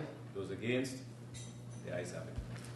Bill provides for deoxyribonucleic acid DNA identification and for related The bill shortly entitled the Deoxyribonucleic Acid DNA Bill 2013 has been read a 3rd time and passed. The next bill up for debate is the Evidence Amendment Bill 2013 to be moved by the Minister of Justice and Legal Affairs. Mr. Speaker, I wish to have the bill shortly entitled the Evidence Amendment Bill 2013 be read a 2nd time. Mr. Speaker, this bill provides for a consequential amendment to the Evidence Act for consistency with the new DNA law. In other words, Clause 3 of the bill seeks to provide for an amendment to Section 154 of the Evidence Act as a consequence of the enactment of the DNA legislation, which was done a while ago. Generally speaking, the provisions within the Evidence Act, which is a very basic way provided for DNA evidence, would no longer be necessary because a more comprehensive piece of legislation to regulate the use of DNA evidence now exists. Additionally, Mr. Speaker, the DNA Act would take a new and more holistic approach to the use of DNA evidence, and the provisions of Section 154 were in some respects conflicting with this approach. For example, Section 154 would require the consent of the accused before the DNA sample in every single case. However, the DNA Act provides for the court to grant an order in circumstances where the accused or suspect has refused to give a DNA sample. In that regard, the DNA Act also provides for the matters that would be considered by the court before making such an order. Mr. Speaker, in order to read into the records of this Honorable House, the amendment, which consists of basically one section, it reads as follows. The Act is amended in Section 154 by replacing it as follows. DNA evidence. The provisions of the DNA Act 2013 or any act amending or replacing that act shall apply to the use of deoxyribonucleic acid DNA evidence in proceedings in St. Christopher and Nevis. Mr. Speaker, in a nutshell, what this does is that as a result of passing the DNA Act, we have made the provisions in the Evidence Act obvious, in that they become useless. And so, as a result of that, we have to make this consequential amendment to the Evidence Act so as to avoid any possible inconsistencies in the applications of the relevant legislation. So it is clear now, Mr. Speaker, that when one speaks to DNA evidence, one will look at the DNA Act and not the Evidence Act. In a nutshell, Mr. Speaker, that is the explanation for this very short amendment that we have brought to the Parliament. May it please you, Mr. Speaker.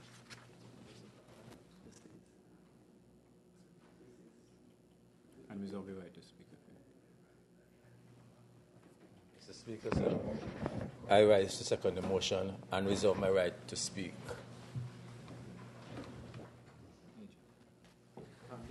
Mr. Speaker, I believe we have the clear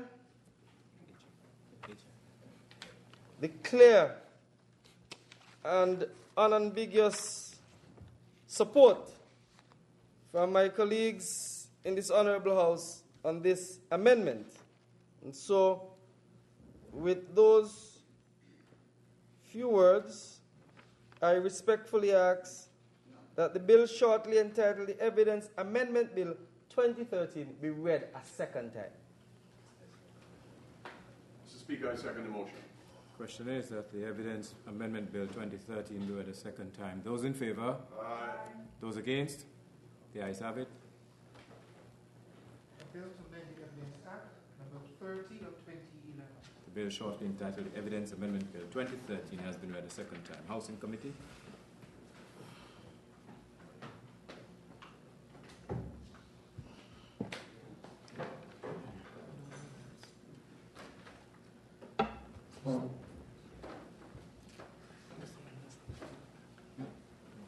No amendment, if you please. Clauses 2 and 3. Question is, clauses 2 and 3 stand part of the bill. Those in favour? Aye. Aye. Those against? The ayes have it. The enacting clause. Question is, the enacting clause stands part of the bill. Those in favour? Aye. Those against? The ayes have it. The title. Question is, the title stands part of the bill. Those in favour? Aye. Those against? The ayes have it. House resumes.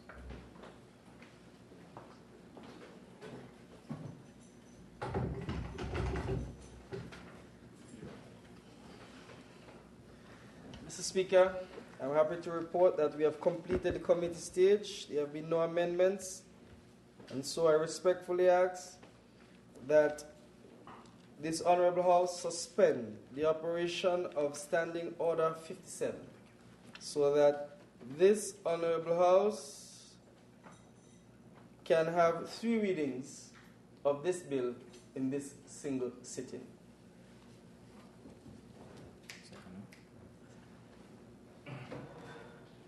Speaker, sir, I second the motion.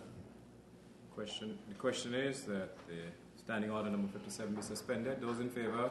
Aye. Those against? The ayes have it. Mr. Speaker, I rise to seek your leave to have this bill shortly entitled, the Evidence Amendment Bill 2013, be read a third time and pass into the laws of St. Kitts-Nevis. Speaker, sir, I rise to second the motion.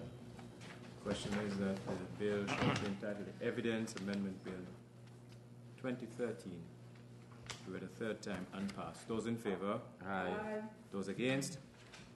The ayes have it. A bill to amend the Evidence Act, number 30 of 2011. The bill shortly entitled Evidence Amendment Bill 2013 has been read a third time and passed.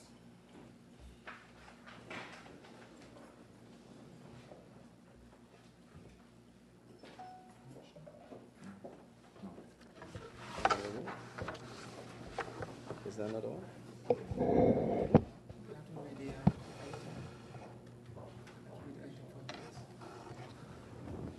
Motions? No. There's another bill. There is another bill. Other people In here. public life. So I was telling you, which other people you are. Yes. There's another bill. Mr. Speaker, I rise to have the bill shortly entitled The Integrity in Public Life read a second time. Mr. Speaker, this bill was given its first reading on the 21st of November 2012. This bill seeks primarily to make provision for a code of conduct and declaration of interest of public officials.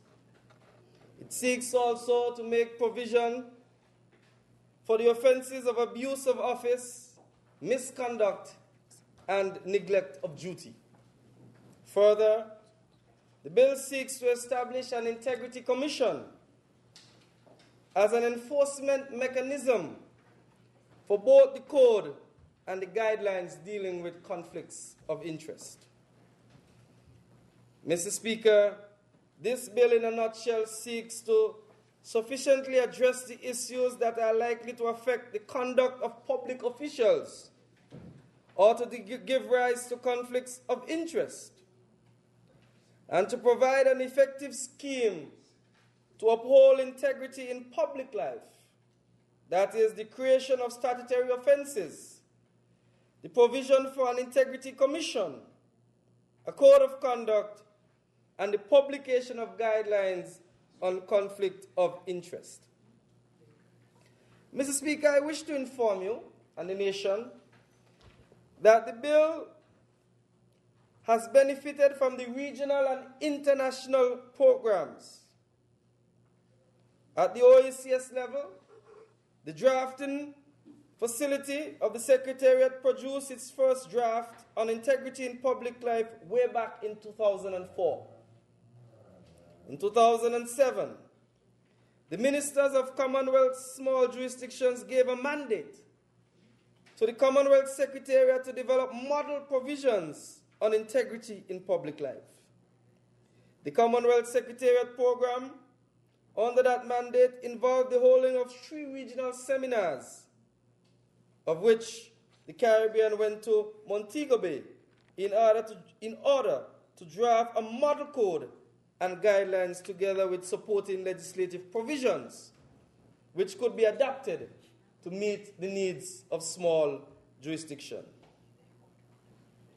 This bill, therefore, has benefited from that program in that we have looked at the model provisions prepared by the Commonwealth, including also the OECS draft, and have adapted them to suit our national requirements.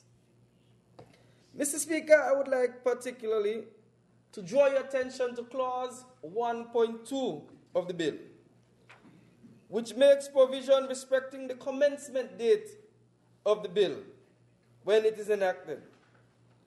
Mr. Speaker, there would certainly be need for a delay in the operations of this Act while the Commission is appointed and its premises and staff are provided for, because there would certainly be need to put in place certain systems to ensure that the provisions of this Act are effectively implemented. Mr. Speaker, as you may be aware, such systems include putting in place an effective information management system which would ensure easy access to public information. At the moment, the government is developing an open information policy. However, that open information policy must be supported by effective records management policy also. Mr. Speaker, the government is also working on the establishment of a modern framework for the creation and management of current and semi-current records of the government. The government, Mr. Speaker, is committed to establishing and maintaining record-keeping practices that meet business needs, accountability requirements, and stakeholder expectations. Besides, Mr. Speaker, there will be need to train some public servants in the proper management of the new systems that we'll be able to set up in order to facilitate the operations of this bill. Mr. Speaker, the open information policy and the purpose and objectives are to improve the public participation, accountability, and transparency of decision-making within government by establishing a framework for public release of government data and information, to foster a participatory environment in which citizens are engaged with government communities and public policy issues. It is also to enhance trust between citizens and government, to increase efficiency and cost savings for government, and to create new opportunities of informing citizens about government and to enable participation in government decision-making processes. Mr. Speaker, this bill, which is very important for purposes of good governance, will have to be complemented with other pieces of legislation if its provisions are to be effectively implemented. The pieces of legislation I have in mind are the right of access to information bill and the Privacy and Personal Information Protection Bill, which will be tabled in the National Assembly shortly. Mr. Speaker, the background, against that background, you would realize that this bill, when enacted into law, will require some time before it is operational. Mr. Speaker, Clause 2 of the bill seeks to define certain words, including public official. In light of the provisions of Clause 3 of the bill, Clause 3 provides that the Act shall apply to a public official as defined by the provisions of this Act. Clause 3 defines public official as an official specified in the first schedule to this Act. Mr. Speaker, you can follow and go to the first schedule, and a quick read would highlight those persons who will be affected by this legislation. They are, Mr. Speaker, members of the National Assembly, ministers of government, Speaker of the National Assembly, heads of diplomatic missions of Kitts-Nevis, accredited to any country or international organization,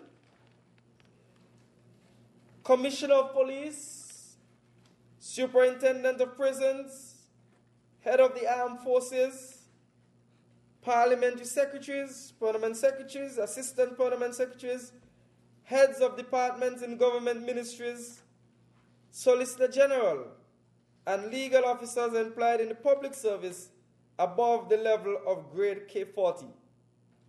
Chairpersons and board members of statutory bodies, Mr. Speaker, directors and managers of majority state-owned or controlled banks or other financial institutions or state corporations or companies. Also the director of audit. Chairpersons and executive members of political parties, Mr. Speaker. And I believe I saw an amendment which indicates that declared candidates of political parties, they also will be affected by the operations of this piece of legislation. Mr. Speaker, I now turn to Part 2 of the bill. It seeks to provide a legally enforceable code of conduct. In that, it makes provisions that would require a public officer to observe and abide and conduct him or herself in accordance with the provisions of the Code of Conduct set out in the second schedule of the bill. The bill provides that a public office official shall within the prescribed period sign a copy of the Code of Conduct, which copy shall be kept by the Integrity Commission. Clause 5 of the bill makes provisions which would require a person who on or after coming into force of this act is a public official to complete and file a declaration with the Commission of his or her income, assets, liabilities, and private interests. Thereafter, Mr. Speaker, you, Mr. Speaker, the public official, shall in each succeeding year that he or she continues to be a public official, file declarations of his or her income, assets, liabilities, and private interests with the Commission. Mr. Speaker, Clause 6 sets out the particulars that must be included in the declaration. The particulars are the official's income, assets, liabilities, private interests. You must also include any gifts in cash or in kind that are received by the official, that are received by his or her spouse, for those who have, or by his or her dependent children. Mr. Speaker, the clause makes provisions which would require a public official who holds money or other property in trust for or jointly with another person to state that fact in the declaration, but shall not require to disclose the terms of the trust. In Clause 6.4, it makes provisions to the effect that where a public official discloses an income which is insufficient to support the accretion in value of the net assets disclosed, so as to raise an inference that there must have been other income to account for the extent of the acquisition of such asset, then the public official shall be deemed to have been in possession of such income which has not been disclosed, and the onus to establish the source of the further income shall be on the public official. Can you paraphrase that? In other words, Mr. Speaker, if you disclose that your income is such, but when we look and see that you have assets is Y, you are going to raise an inference that you have not fully disclosed what your income really is. And so you will be under an obligation, Mr. Speaker, to say what is the other source of your income that have enabled you to acquire assets of that particular size or magnitude, Mr. Speaker. That's a simple version of that provision. Thank you. Mr. Speaker, Clause 7 makes provisions respecting blind trust. This provision requires a public official who places his or her assets or part thereof in a blind trust to file a copy of the trust deed with the Commission. And where such assets are so placed, the public official would not be required in his or her declaration to give more particulars than the amount and the description of the assets placed in that trust and the date of so doing. Mr. Speaker, under Clause 7.3, it highlights how the blind trust is created. Mr. Speaker, for the purposes of this clause, a trust company is a qualified trust company if it is incorporated in St. Kitts-Nevis. No more than 10% of the issued shares in the trust company or its affiliate is held by a person in public life, entering into an agreement with it, or by any other person associated with him or her, or the person in public life holds no directorship or office in the trust company or its affiliate. Clause 8 of the bill provides for the examination of the declaration by the Commission. The Commission, Mr. Speaker, upon receipt of the declaration by the public official, examine the same and may request from the public official any information or explanation relevant to the declaration, which in the opinion of the Commission would assist in its examination.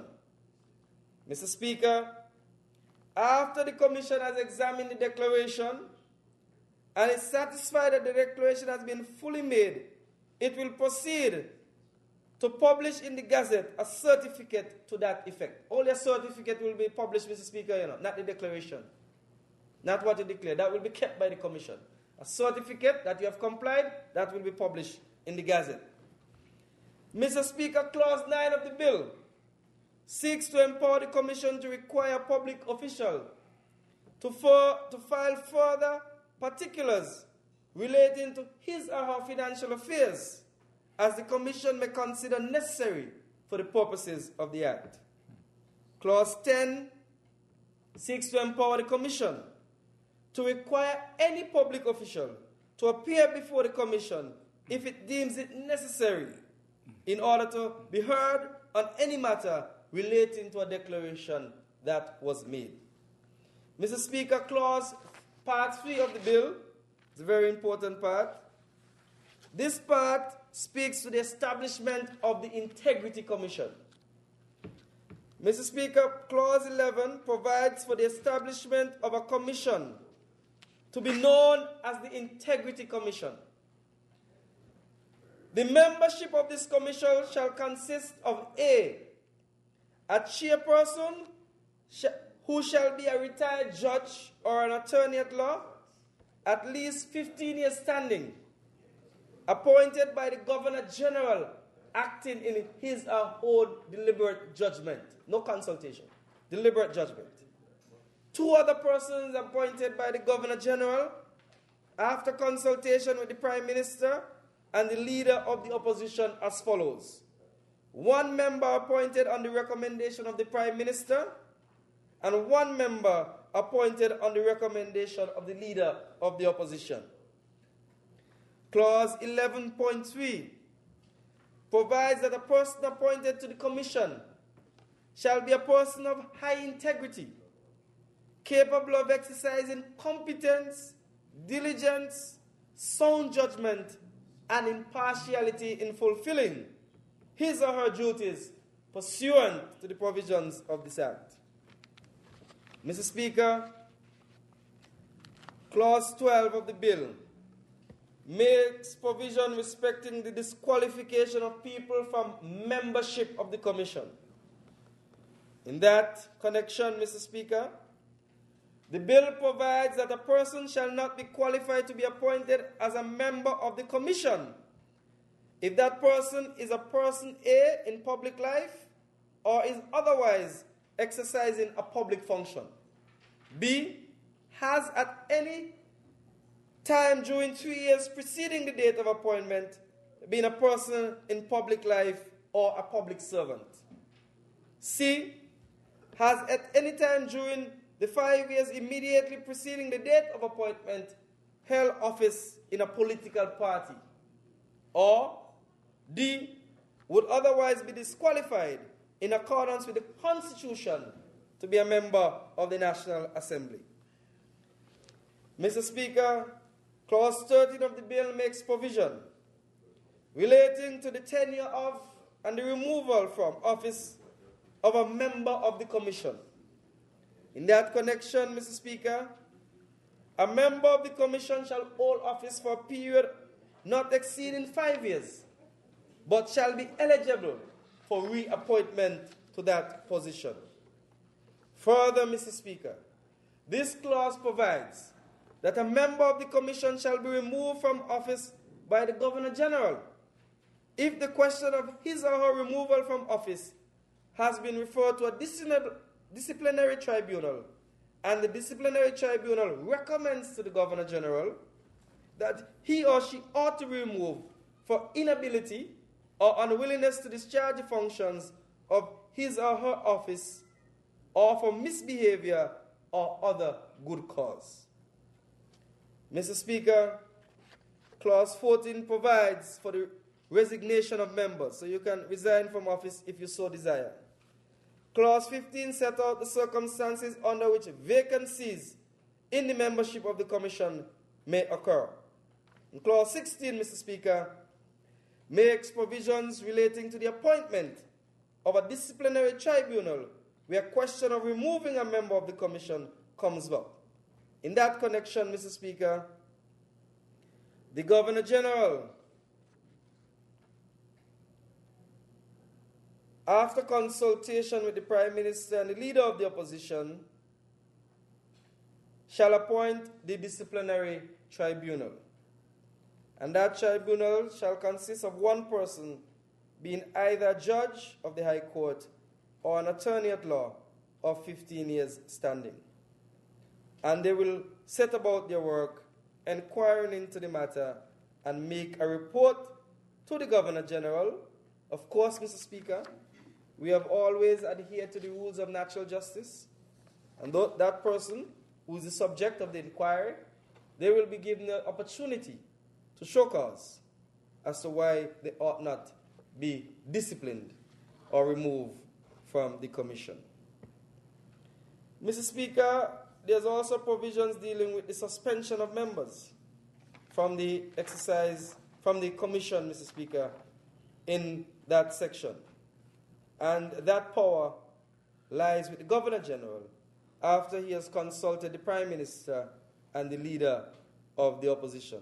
Clearly, if you are before the disciplinary tribunal, you can't be expected to function on the Integrity Commission. So you ought to be suspended during the period that inquiry is taking place. Mr. Speaker, Clause 18 of the bill sets out the functions of the commission, and I'm coming to the end soon, Mr. Speaker. Coming to the end soon. Take your time. Clause 18 of the bill sets out the functions of this Integrity Commission, this all-important commission. Speaker, it's a matter that has been debated in this country throughout the length and breadth, Mr. Speaker. Integrity in public life, Mr. Speaker. The opposition, they're not here today to help us. They're not here today to help us to go through the important provisions of this piece of legislation. Neglect of duty. Yeah, a neglect of duty, Mr. Speaker. Clearly.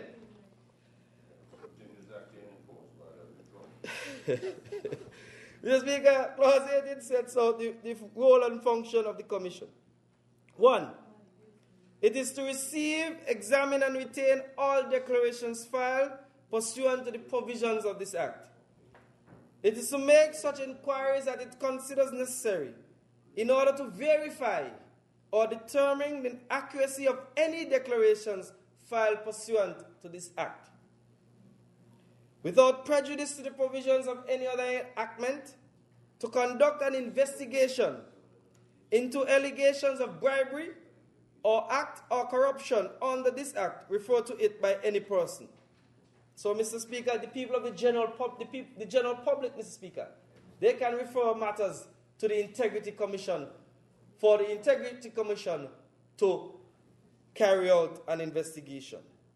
They shall also perform such other function as may be required pursuant to the provisions of this Act or any other enactment.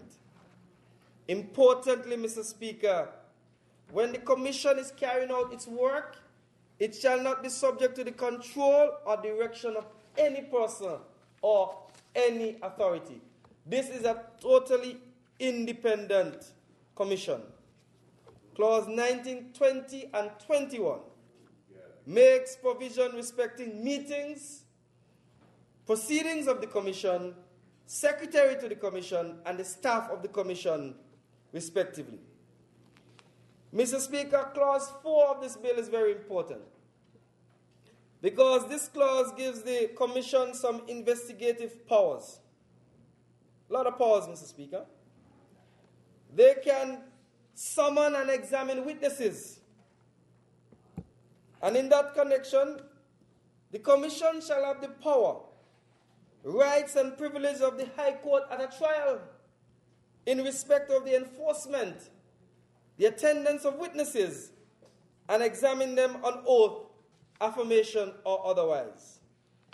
This commission can compel the production of documents, the issue of a commission or request to a witness abroad. Mr. Speaker, for the purposes of summoning and examining witnesses, Section 15 of the Commissions of Inquiry Act shall apply mutatis mutandis. Mr. Speaker, Clause 23 of the bill provides for the making of inquiries into the accuracy of fullness of a declaration. In that connection, Mr. Speaker, the Commission would be empowered to designate one of its staff to conduct an inquiry to verify the contents of the declaration. However, Mr. Speaker, no inquiry shall be commenced after 5 years from the date the person in respect of whose declaration the inquiry is being conducted ceased to be a public official. Mr. Speaker, where the inquiry reveals that there is reasonable cause to believe that a breach of any of the provisions of the Act has been committed, then the Commission shall refer the matter to the Director of Public Prosecutions for further action. Mr. Speaker, Clause 24 of the bill makes provisions for the power of a person who is designated as an investigator for the purposes of the Act. Such powers include the power to search, inspect, and take in copies of all relevant documents. Clause 25 of the bill makes provisions for the application for and the issuing of an investigation direction where there is reasonable grounds to believe that a public official is in possession of property disproportionate to his or her present or past sources of income or assets, and for which there is no reasonable explanation. Further, Mr. Speaker, the clause sets out the conditions on which a judge may issue an investigation direction and makes provisions for related matters, Mr. Speaker. Mr. Speaker, Clause 5 of the bill deals with the issue of offenses. And, Mr. Speaker, offenses which may be committed by public officials.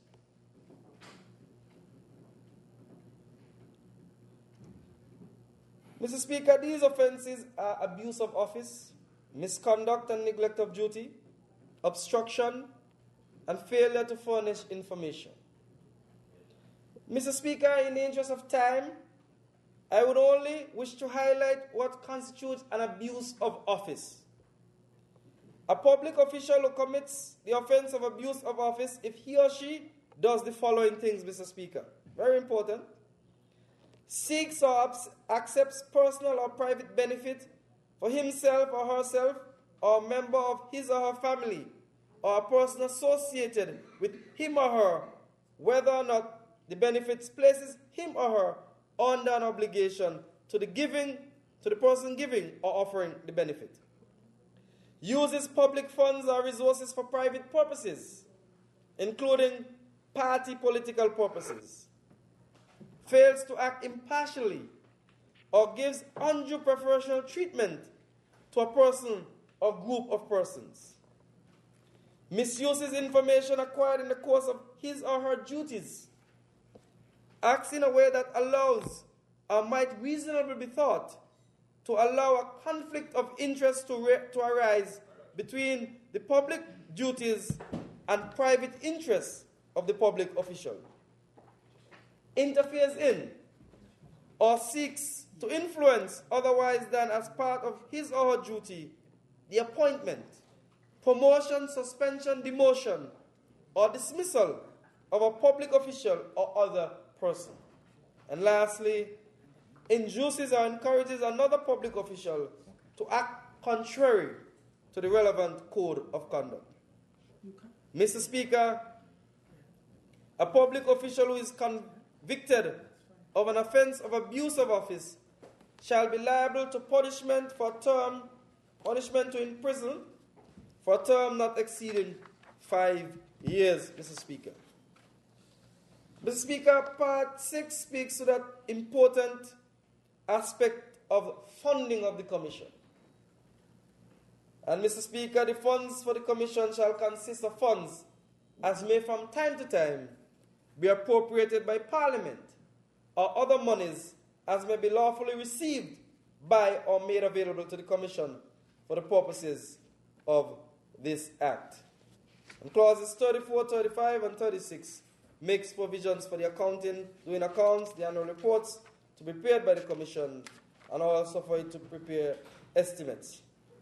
Clause 7 deals with the miscellaneous areas, provisions in relation to provisions in connection with the Commission referring matter to the DPP, the findings of Commission, indemnity of public officials, secrecy and confidentiality, non-communication of information to unauthorized persons, the taking of oath by members of the Commission and staff of the Commission, and the making of regulations.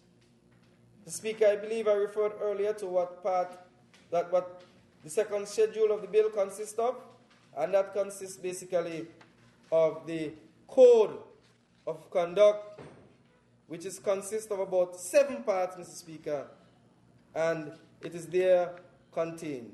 All I would wish to highlight is Part 5 of the code, which makes provisions for what would require public officials to ensure that none of their political activities or involvement in political or public debates impairs the confidence of the public and their employers in the ability to perform their duties with impartiality and loyalty, Mr. Speaker.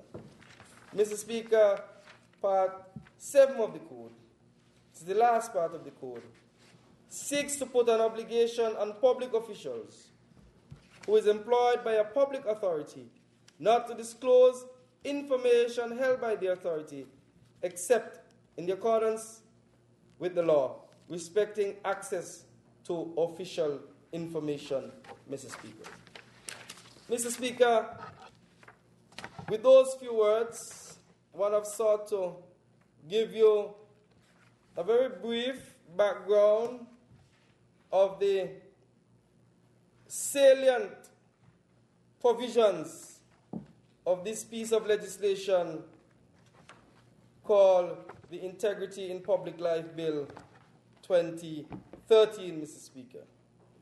And Mr. Speaker, this bill is a bill that is designed clearly to improve good governance, clearly to ensure that there is accountability and transparency in government.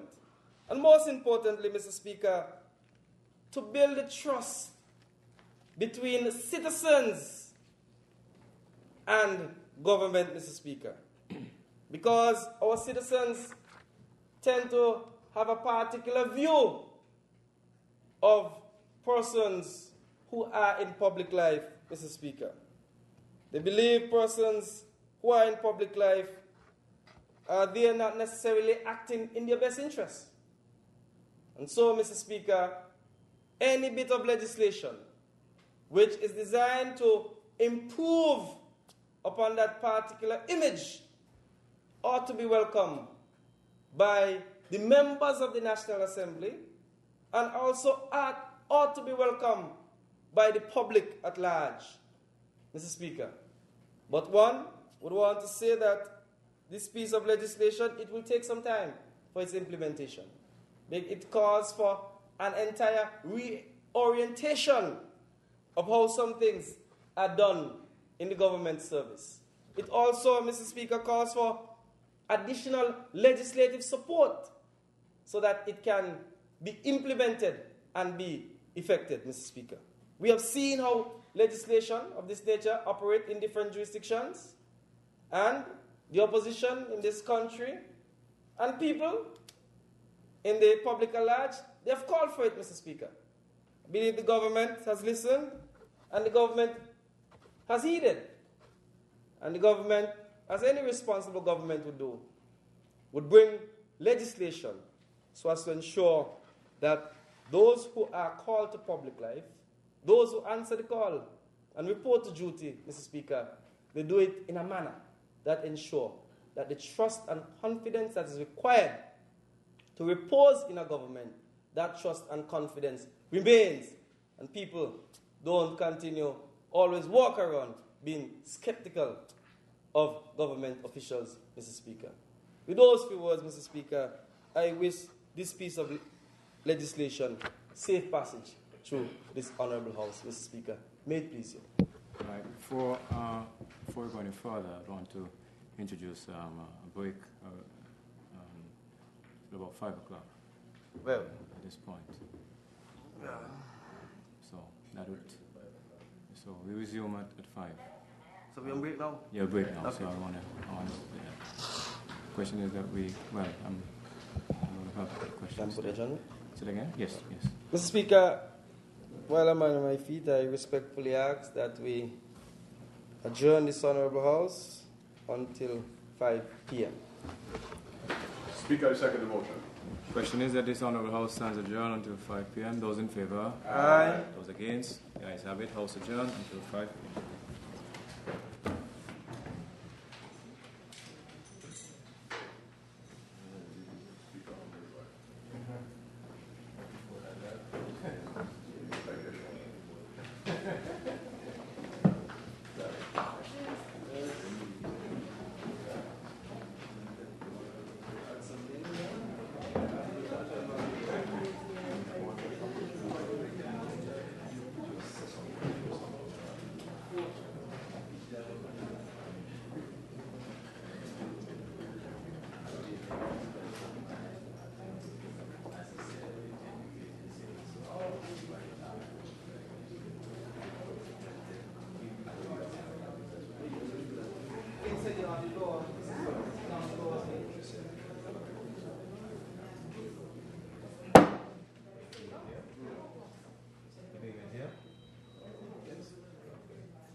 Nigel.